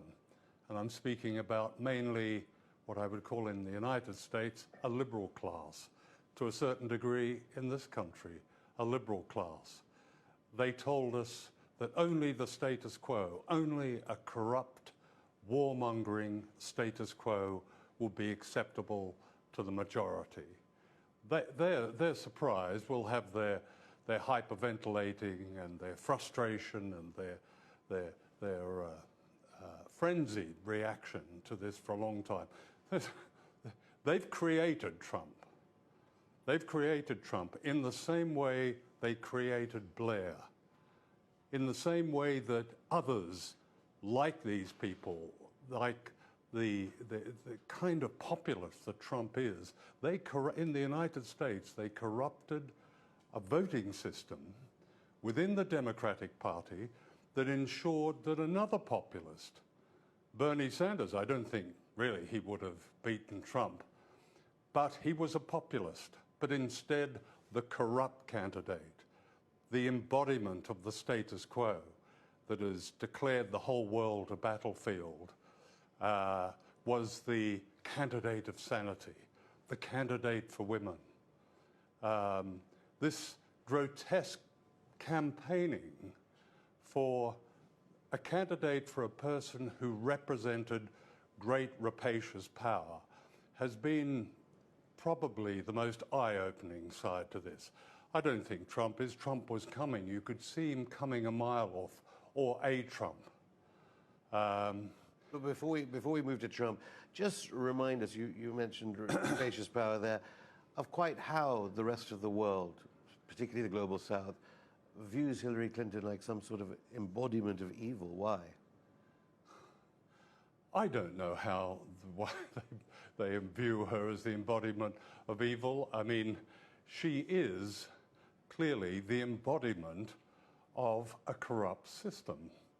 She is the embodiment of a very dangerous warmongering system that has declared the world a place where it can go to war wherever it likes, where it can bomb agricultural communities in Yemen, where half the children are malnourished, where it can do what it likes in Syria, do what it likes in Iraq. I think most of humanity regards that kind of behavior from the allegedly most powerful. Dakota means friend, friendly. The people who gave that name to the Dakotas have sadly never been treated as friends. The people whose language was used to name the Dakotas and Minnesota and Iowa, Oklahoma, Ohio, Connecticut, Massachusetts, and other states, the Native American tribes, the people who were here before us, long before us, have never been treated as friends. They have been treated as enemies and dealt with more harshly than any other enemy in any of this country's wars. After all of our major wars, we signed peace treaties and lived by those treaties. After World War II, when we made peace with Germany, we then did everything we possibly could to rebuild Germany. No Native American tribe has ever been treated as well as we treated Germans after World War II. Donald Trump and his supporters now fear the country being invaded by foreigners who want to change our way of life, a fear that Native Americans have lived with every day for over 500 years. The original sin of this country is that we invaders shot and murdered our way across the land, killing every Native American we could and making treaties with the rest. This country was founded on genocide before the word genocide was invented, before there was a war crimes tribunal in The Hague. When we finally stopped actively killing Native Americans for the crime of living here before us, we then proceeded to violate every treaty we made with the tribes, every single treaty. We piled crime on top of crime on top of crime against the people whose offense against us was simply that they lived where we wanted to live. We don't feel the guilt of those crimes because we pretend they happened a very long time ago in ancient history, and we actively suppress the memories of those crimes. But there are people alive today whose grandparents were in the business of killing Native Americans. That's how recent these crimes are. Every once in a while, there is a painful and morally embarrassing reminder, as there is this week in North Dakota, near the Standing Rock Sioux Reservation, where hundreds of people have gathered and camped out in opposition to an interstate pipeline being built from North Dakota to Illinois. The protest is being led by this country's original... Carter, you found a cure for cancer? You've discovered the holy grail of modern medicine. Why the hell would you keep it buried like this? I'll tell you why. Because there's far more money to be made in treating a disease than in curing it. Why cure? Albert Einstein once said, everybody... 1993, World Trade Center bombing, remember? During the trial, one of the bombers claimed the CIA had advanced knowledge. The diplomat who issued the terrorist visa. Hello, I'm Severin Suzuki speaking. Hello everyone, I'm Courtney Plunk with Polytech. We're here on our home campus at Texas Tech to see just how much our fellow students know about their country. Who won the Civil War? Who won the Civil War?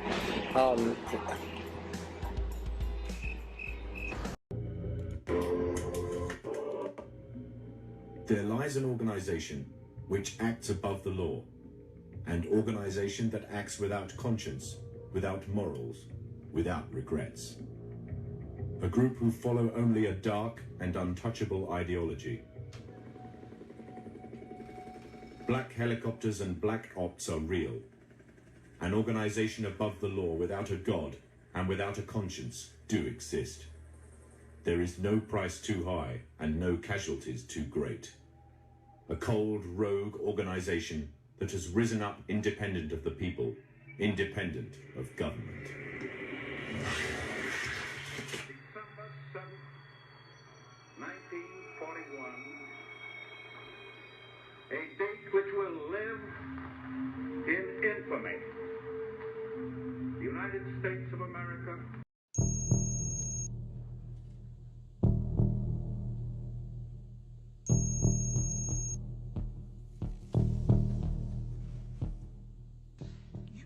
We've made the decision we're going to war with Iraq.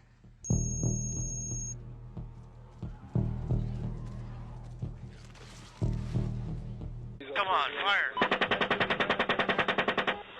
Hey, Roger.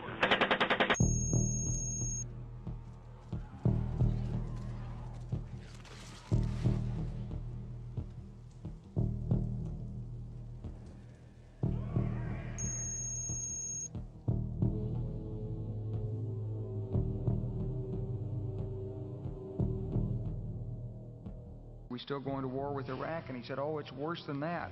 He said, he reached over on his desk, he picked up a piece of paper, and he said, I just got this down from upstairs, meaning the Secretary of Defense's office today, and he said, this is a memo that describes how we're going to take out 7 countries in 5 years, starting with Iraq and then Syria, Lebanon, Libya, Somalia, Sudan, and finishing off Iran. I said, is it classified? He said, yes, sir. I said, well, don't show it to me. And I saw him a year or so ago, and I said, you remember that? He said, sir, I didn't show you that memo. I didn't show it to you. I'm sorry, what did you say his name was? I'm not going to give you his name. So go through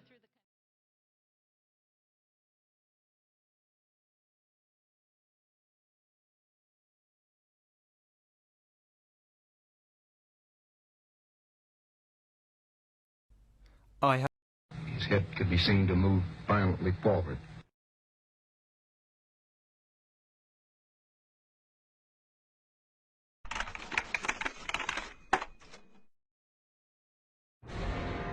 President John F. Kennedy.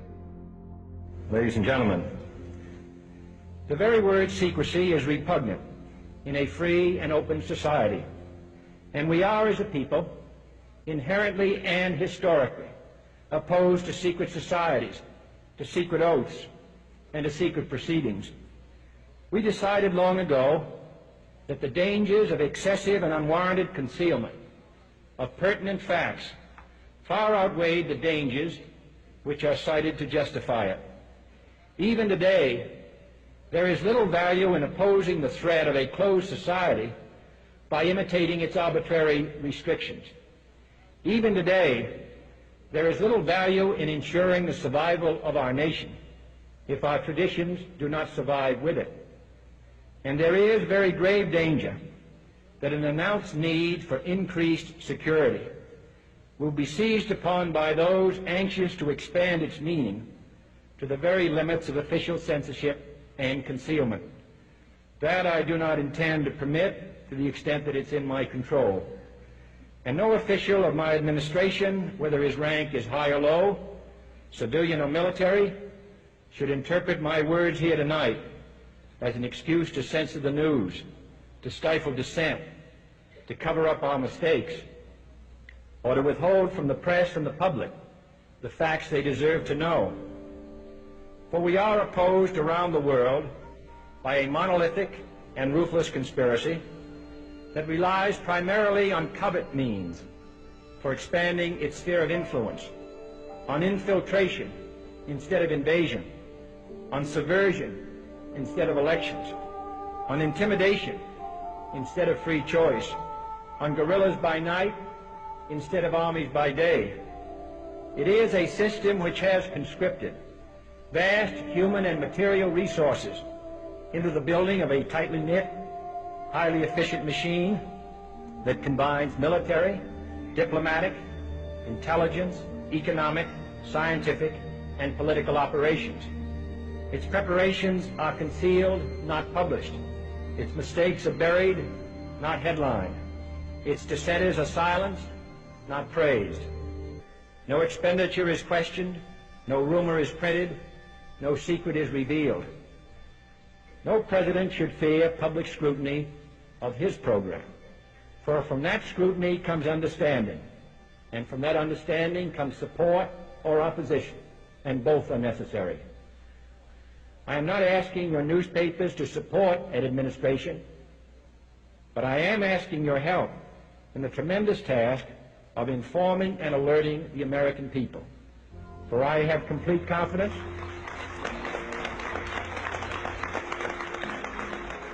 in the response and dedication of our citizens whenever they are fully informed.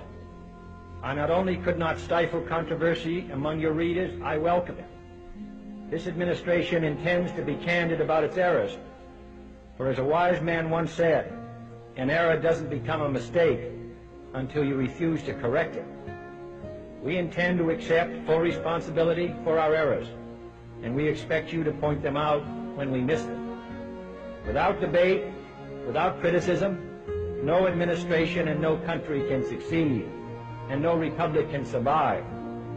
That is why the Athenian lawmaker Solon decreed it a crime for any citizen to shrink from controversy.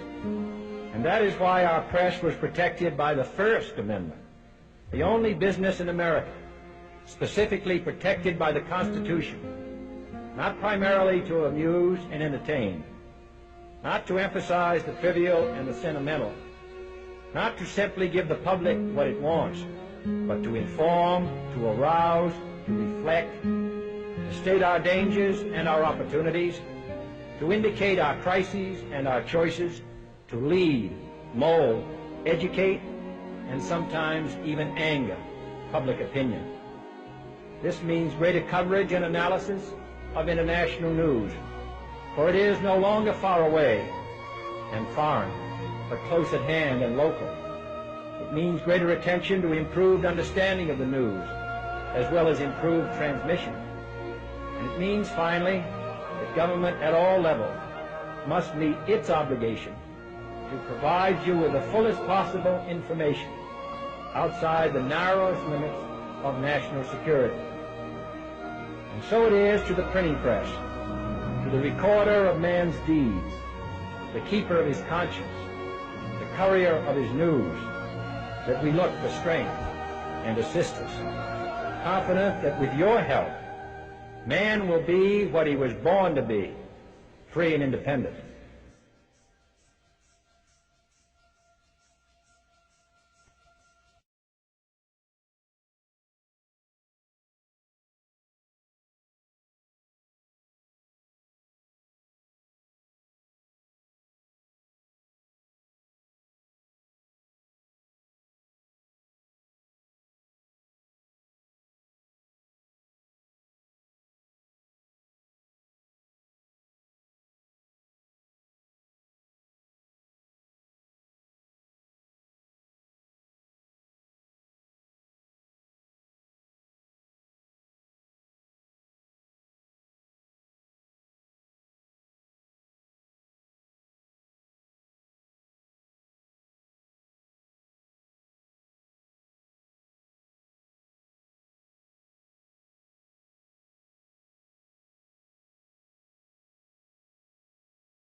What are they trying to do?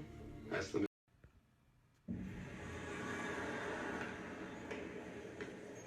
为什么强大的国家都会走向灭亡呢？古希腊、罗马帝国、不列颠帝国、美国，因为他们都犯同样错误，与原来使得他们成功的原则背道而驰。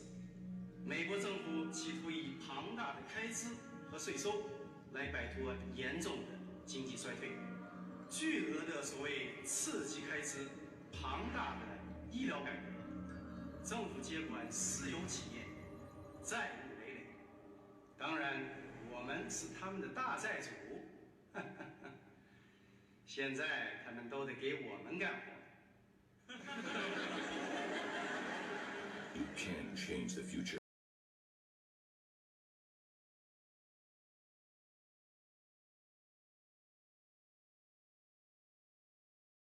Okay. So, here's the Earth.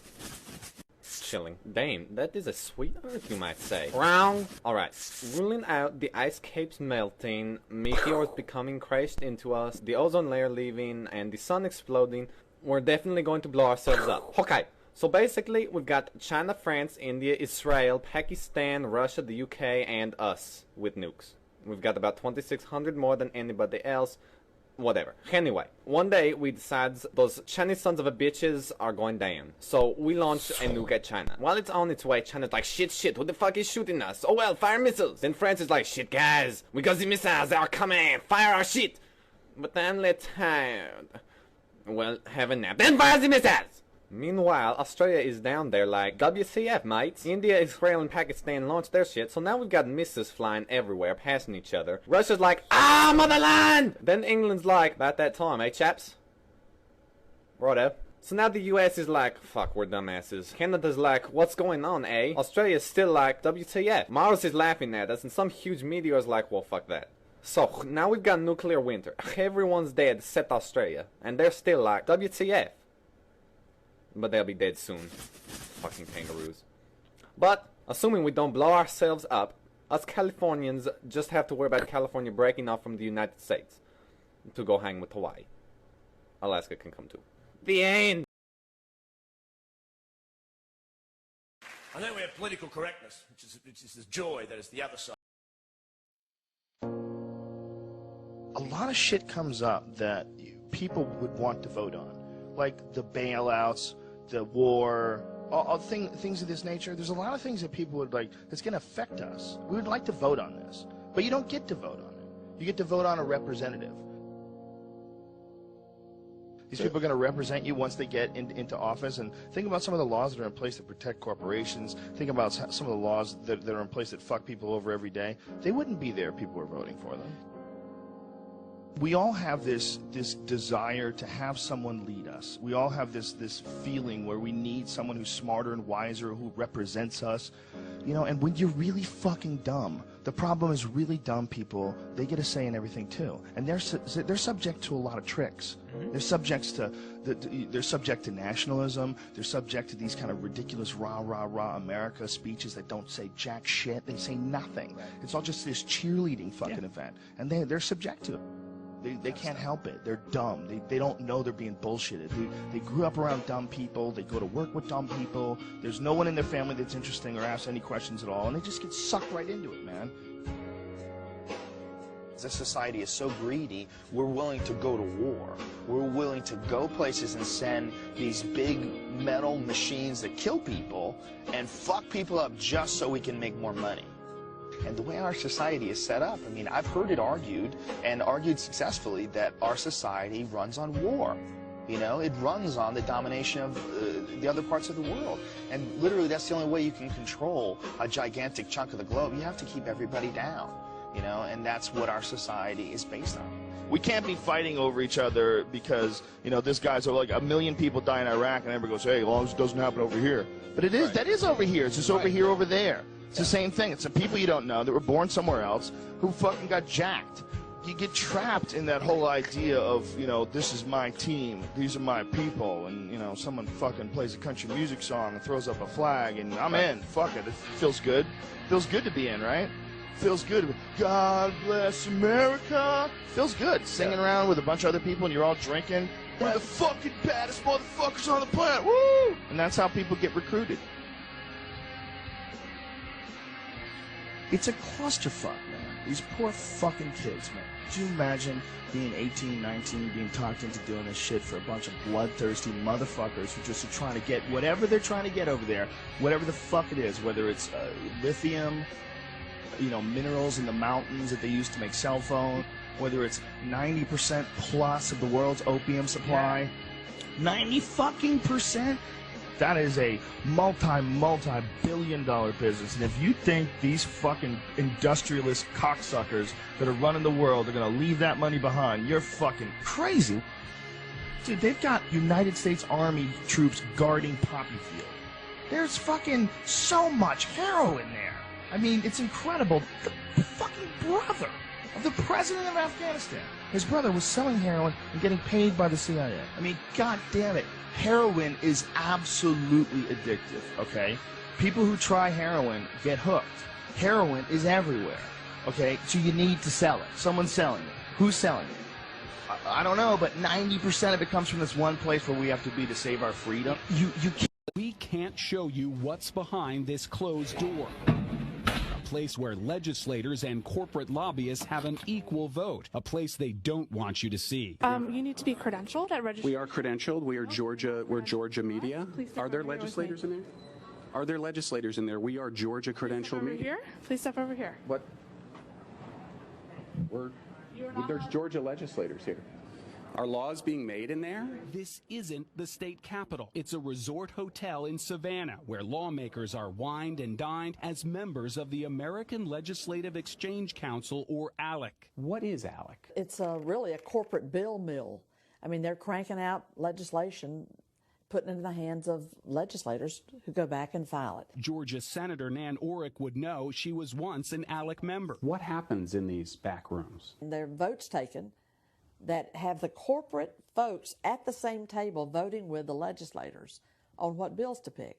And that at its core just screams out inappropriate. You're telling me that in these rooms, a corporation has an equal vote with a legislator on a piece of legislation? They absolutely vote, and the truth be told, they write the bills. ALEC bills come complete with blanks where legislators need only fill in their state name, like the Asbestos Claims Priorities Act. This Georgia law that now prevents many asbestos victims from suing corporations matches the ALEC bill clause after clause, often word for word. The final vote was taken here at the Georgia Capitol, but the bill was first approved here, inside a Las Vegas casino at a closed-door ALEC meeting. Records show the 3 Georgia senators who sponsored the bill received more than $22,000 in ALEC scholarships to attend resort meetings the year before, during, and after the asbestos law was passed. This is money from corporations to legislators, but it's being filtered through ALEC, and they get a tax write-off? Well, ALEC is a 501c3 organization, charitable educational purposes. That's right. ALEC is an educational charity. The signature of Georgia's Speaker of the House, David Ralston, appears on this 2013 ALEC fundraising letter. He writes, "Your support of the scholarship fund is critical, enabling Georgia legislators to attend the annual meetings. Donations are 100% tax deductible and fund education efforts for legislators." Who's doing the educating? Inside that closed-door committee room in Savannah we couldn't show you, we saw the lobbyist for the cell phone industry seated across from Georgia State Rep Ben Harbin right before we were pulled out. Here we're credentialed to observe legislators here in Georgia wherever they meet to discuss laws. He's calling for backup. ALEC staffers had 4 off-duty sheriff's deputies standing by while we talked with the group's director of communications. Can we do an interview with you? Actually, no. Why not? If you'd please turn the camera off. No, we can't turn the camera off. That's one thing we don't do. Okay, well then I'd like to have you escorted out of the building, please. Okay, I'm a guest of this hotel. I'm actually staying here at this hotel. You are staying at this hotel? So here's the question is, if Georgia legislators are meeting here, we're credentialed right here to see Georgia legislators making laws. Are they discussing things that could become law here? Georgia legislators are here participating in discussions where they're learning from legislators from others. So why can't the people who elected them see the process? This is a private meeting. A private meeting paid for by whom? By our members and donors. Our lobbyists, correct? No. Are you here for this conference too? Are you We met 2 lobbyists and a state representative from New England in the hotel bar the night before and recorded our conversation. You have to pay your own way for this on a trip like this, that's where you would come in, man. On a trip like this, I'm the state chair of ALEC. Yeah. And I look for financial support, right? Lobbyists, alike. So, to send us like a couple $1,000 every so often, that gives me money to help those folks with. Now, on the other hand, we pay more to be here, so it helps support them. And you do. I see. So the lobbyist fees to come to the event actually help subsidize the legislator coming here. Our lobbyists, correct? No. They're not lobbyists? The ones that we recorded in the bar last night aren't lobbyists who are here members? He signals to the sheriff's deputies. All right, I'm a guest of the hotel, not sir? For long. Not for long. I'm here, but paying guest of this hotel, sir. We'll take care of that. Escort you up to your room and get your things. Did we violate some law or something? I mean, are we violating a law here? Don't say no. Don't say nothing. One of the Georgia senators who sponsored that asbestos bill, Renee Unterman, told the 11 Alive investigators she later dropped out of ALEC, calling it a group of angry white men controlled by industry, not legislators. Major corporations like Atlanta-based Coca-Cola have also dropped out of ALEC. Wow, eye-opening to say the least. Do lawmakers have to report payments for travel to these kinds of resort meetings? You would think, Brenda, but in Georgia, the answer is no. We filed half a dozen open records requests with Georgia legislators, including the Speaker of the House asking for receipts and reimbursements to ALEC events. Well, today we received this letter from their lawyer. Your request is denied. Quote, the General Assembly is not subject to the Georgia Open Records Law. In other words, lawmakers specifically exempted themselves from a law they passed to make Georgia government.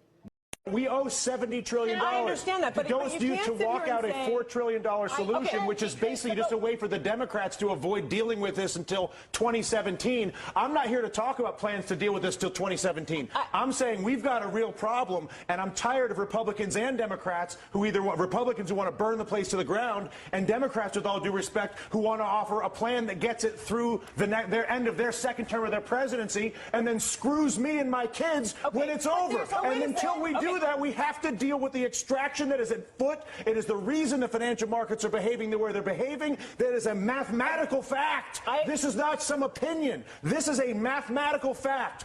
Tens of trillions of dollars are being extracted from the United States of America. Democrats aren't doing it. Republicans are not doing it. An entire integrated system, financial system, trading system, taxing system that was created by both parties over a period of 2 decades is at work on our entire country right now. And we're sitting here arguing about whether we should do the $4 trillion plan that kicks the can down the road for the president for 2017 or burn the place to the ground, both of which are reckless, irresponsible, and stupid. And the fact of the matter is, until we actually, and I'm sorry to lose my temper, but I tell you what, I've been coming on TV for 3 years doing this. And the fact of the matter is that there's a refusal on both the Democratic and the Republican side of the aisle to acknowledge the mathematical problem, which is that the United States of America is being extracted. It's being extracted through banking, it's being extracted through trade, and it's being extracted through taxation. And there's not a single politician that has stepped forward, Susan, to deal with this.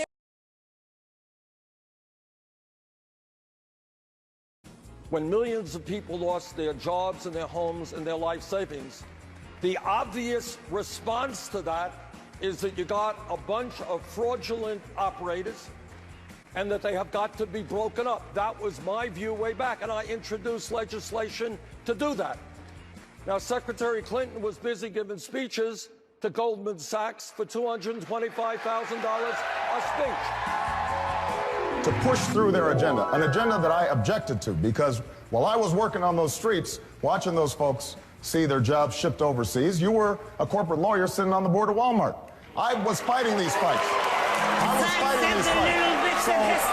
But I want to be clear.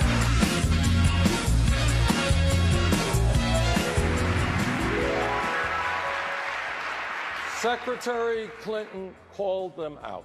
Oh, my goodness. They must have been really crushed by this. And was that before or after you received huge sums of money by giving speaking engagements behind it?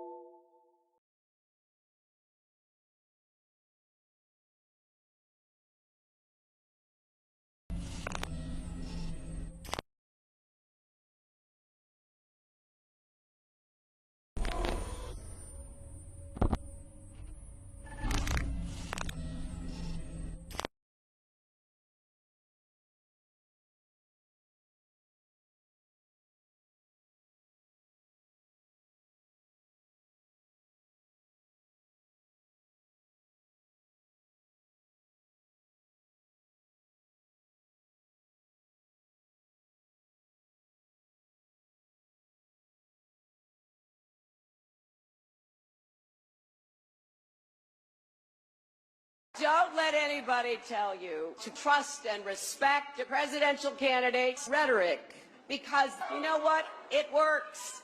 Hillary Clinton belongs to corporations, but unfortunately, hundreds of thousands of people seem to have forgotten that basic truth. So let there be no doubt. I'm just interested in wealth and power, not making things right. and we're going to exploit America.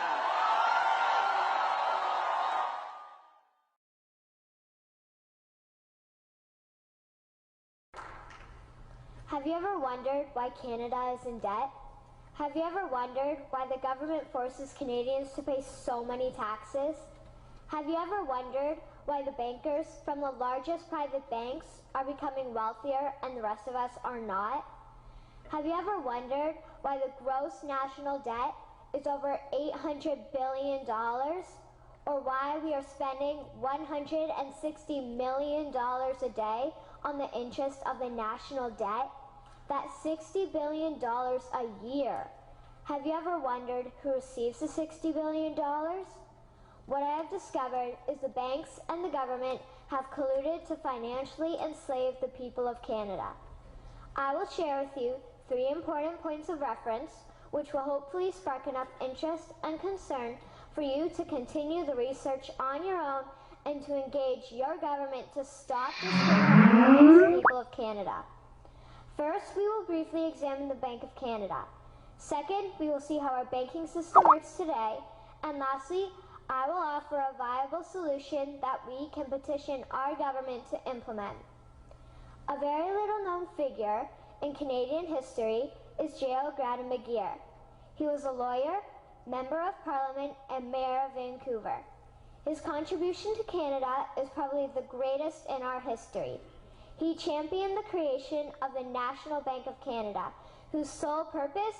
We owe $70 trillion. On the morning of September 11th, 2001, 19 men armed with box cutters directed by a man on dialysis in a cave fortress halfway around the world using a satellite phone and a laptop directed the most sophisticated penetration of the most heavily defended airspace in the world, overpowering the passengers and the military combat-trained pilots on 4 commercial aircraft before flying those planes wildly off course for over an hour without being molested by a single fighter interceptor.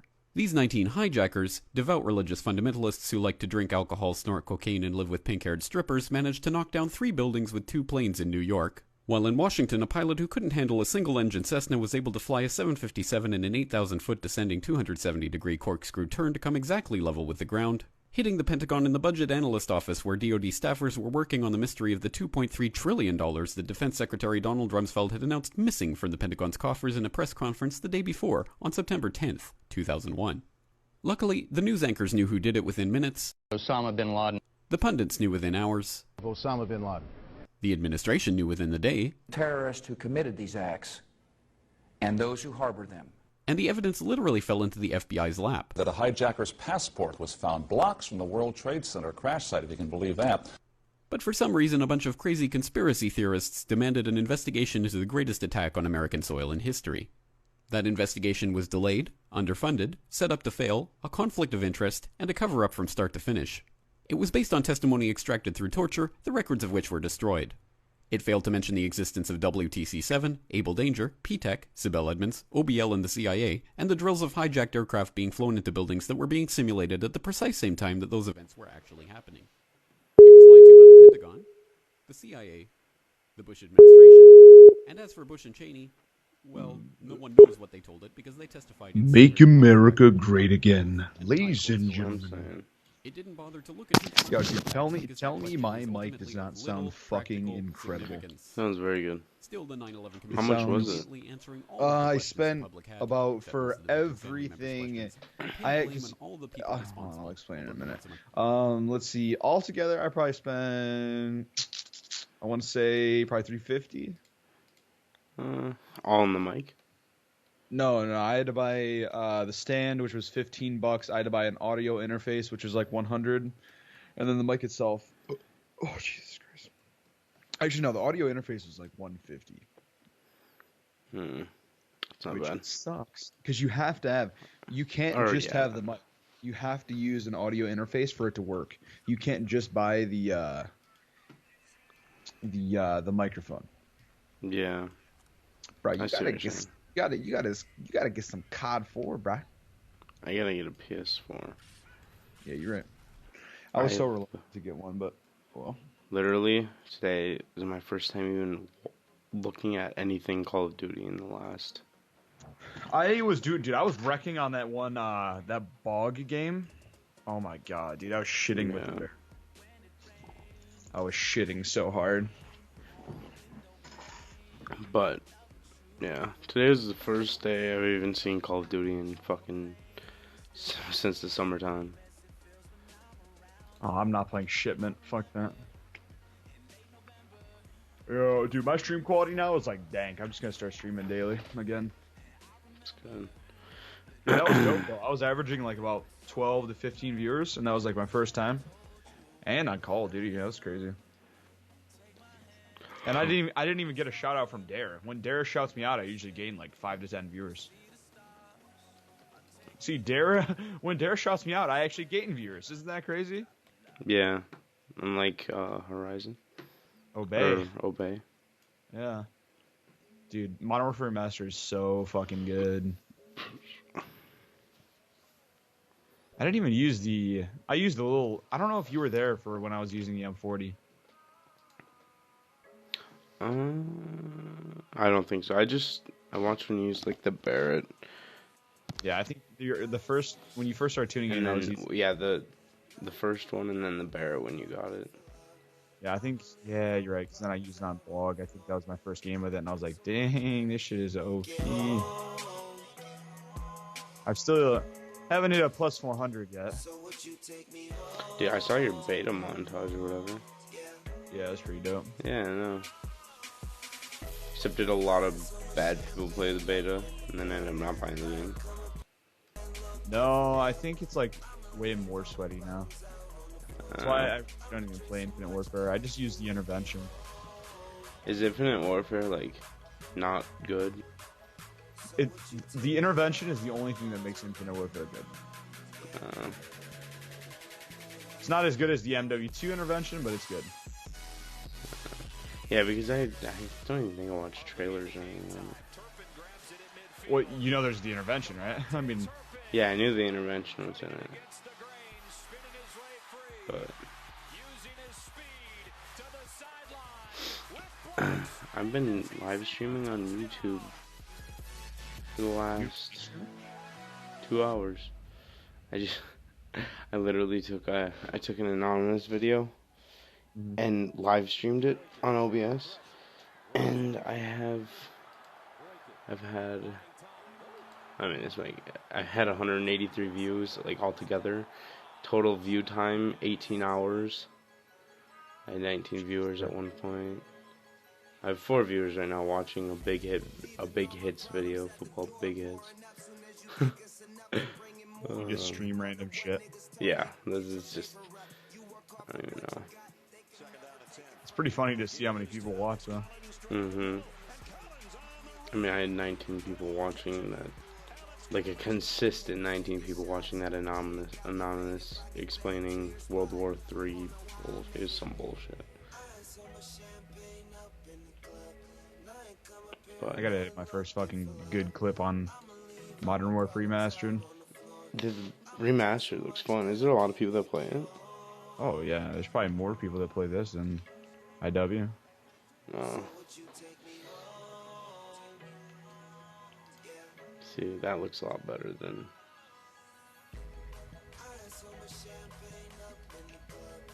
That kid needs to kill himself.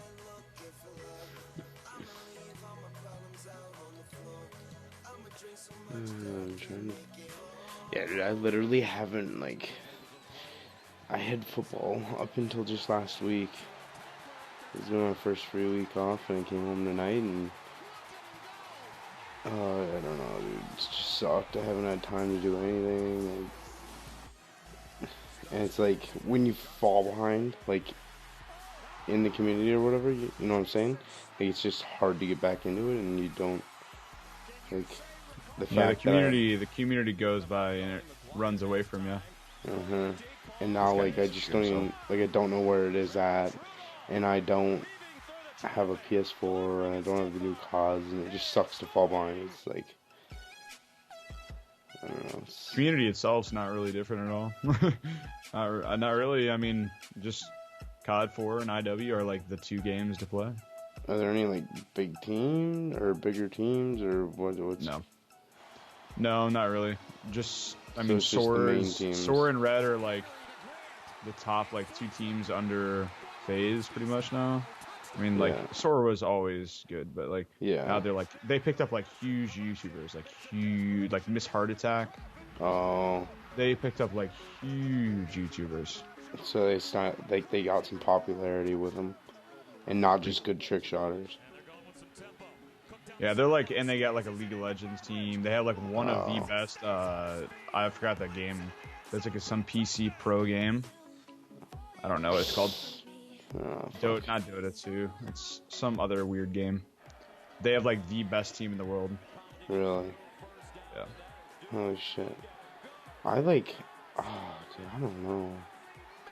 Yeah, like I check once or twice a week to see if you upload or whatever, but I just never.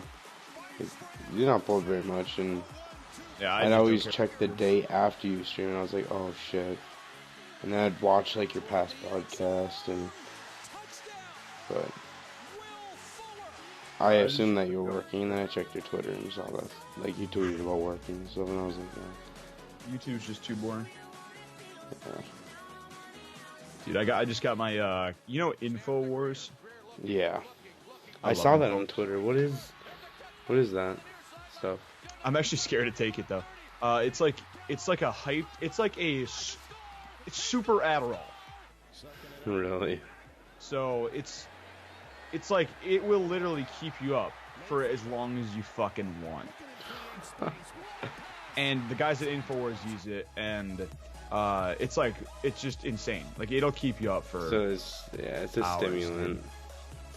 It's a nootropic. That's what they call it. Damn. So I'm gonna take you take 2 a day in one serving. It's supposed to get me lit. You take 2 a day? Yep, two in just like one serving pretty much, like 2 in the morning, and then there you go. I might start with 1 and see what how I feel. And I'm down to take 2, bro. But I'm thinking like that'll definitely help me grind for streaming, so I won't be as tired, or I'll be more motivated. It's used as it helps with like motivation and like it keeps. See, I take Adderall or ADD. Well, it's prescribed to me, so ADD medicine every day before school, and that's what gets me through the day. Like it keeps me awake, and it makes me want to get shit done. Like I get pissed off when I'm not getting shit done, but it's nice. It's crazy, dude. I've been working so fucking much, it sucks. You've been working out lately? They just increased my hours again. Really? Yeah, Did they give you a raise or anything? No. So how much you're making? $8.10 an hour only. It's shitty. With all those hours, it's not bad. Yeah, right now it's probably like 45 maybe. Yeah. So it's like $450 a paycheck. Every 2 weeks. Yeah.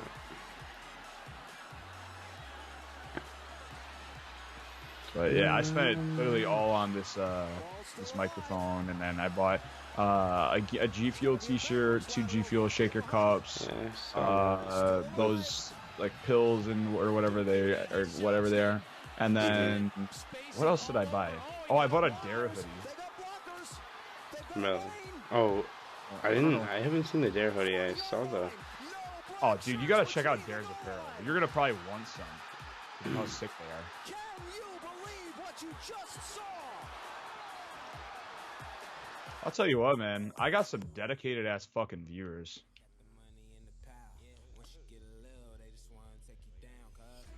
Yeah, I'll tell you what, man. I think the main difference. And I saw a weird support today in my chat.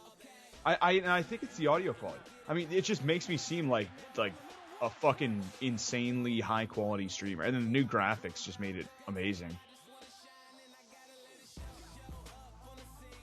But like I saw a huge support in the chat today, just like constant conversation, and that's what bores me.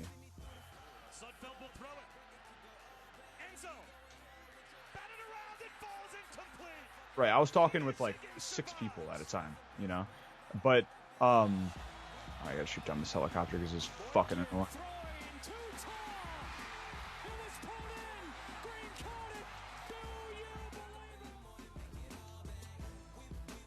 Alright, yeah, you're good. Dude, I can't stand these fucking helicopters in this goddamn fucking game.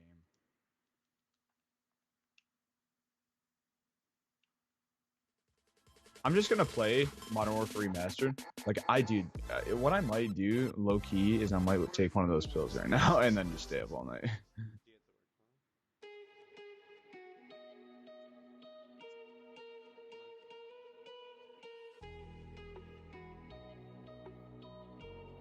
No one.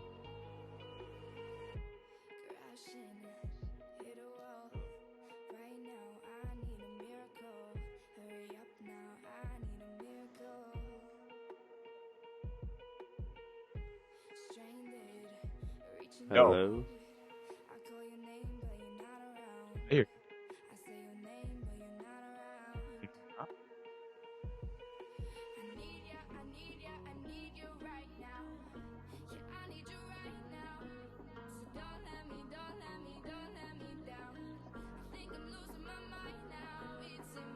Go.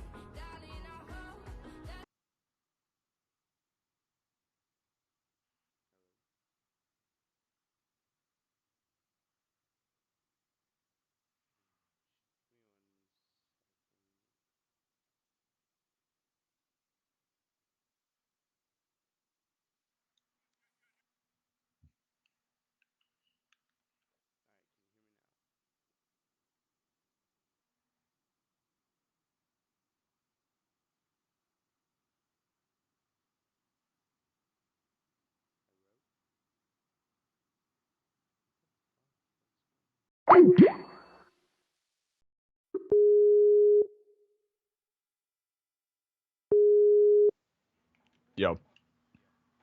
Can you hear me? I don't know. It's probably just something with Skype. I heard you the entire time. What were we saying?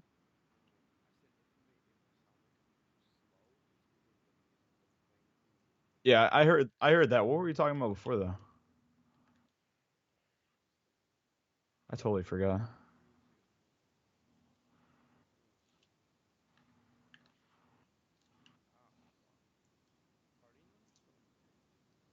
Yeah, they're never gonna get in like a team like Dare. They're just not. They don't have They don't have good enough quality.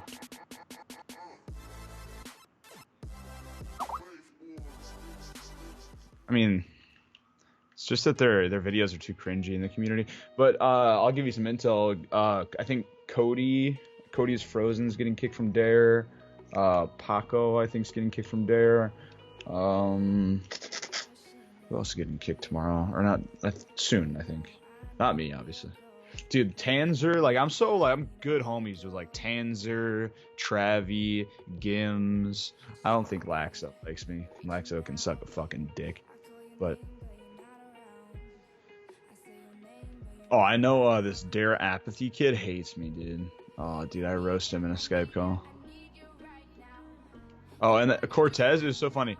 I was tweeting about the election, and Cortez said, he tweeted me, he's like, yo, stop tweeting about the politics. And I got pissed off, and I responded to him, and I said, it's my Twitter, I'll tweet what I want. And Tanzer, he's the CEO of Dare, he liked my tweet, and I was like, oh shit, I'm like, I wonder if he like agrees with me or doesn't agree with me. So Tanzer DM me, he's like, dude, he's like, I'd be pissed off at Cortez too. He's like, a leader shouldn't be telling you what you can tweet or can't tweet. And I'm like, fuck yeah. I'll tweet what I want.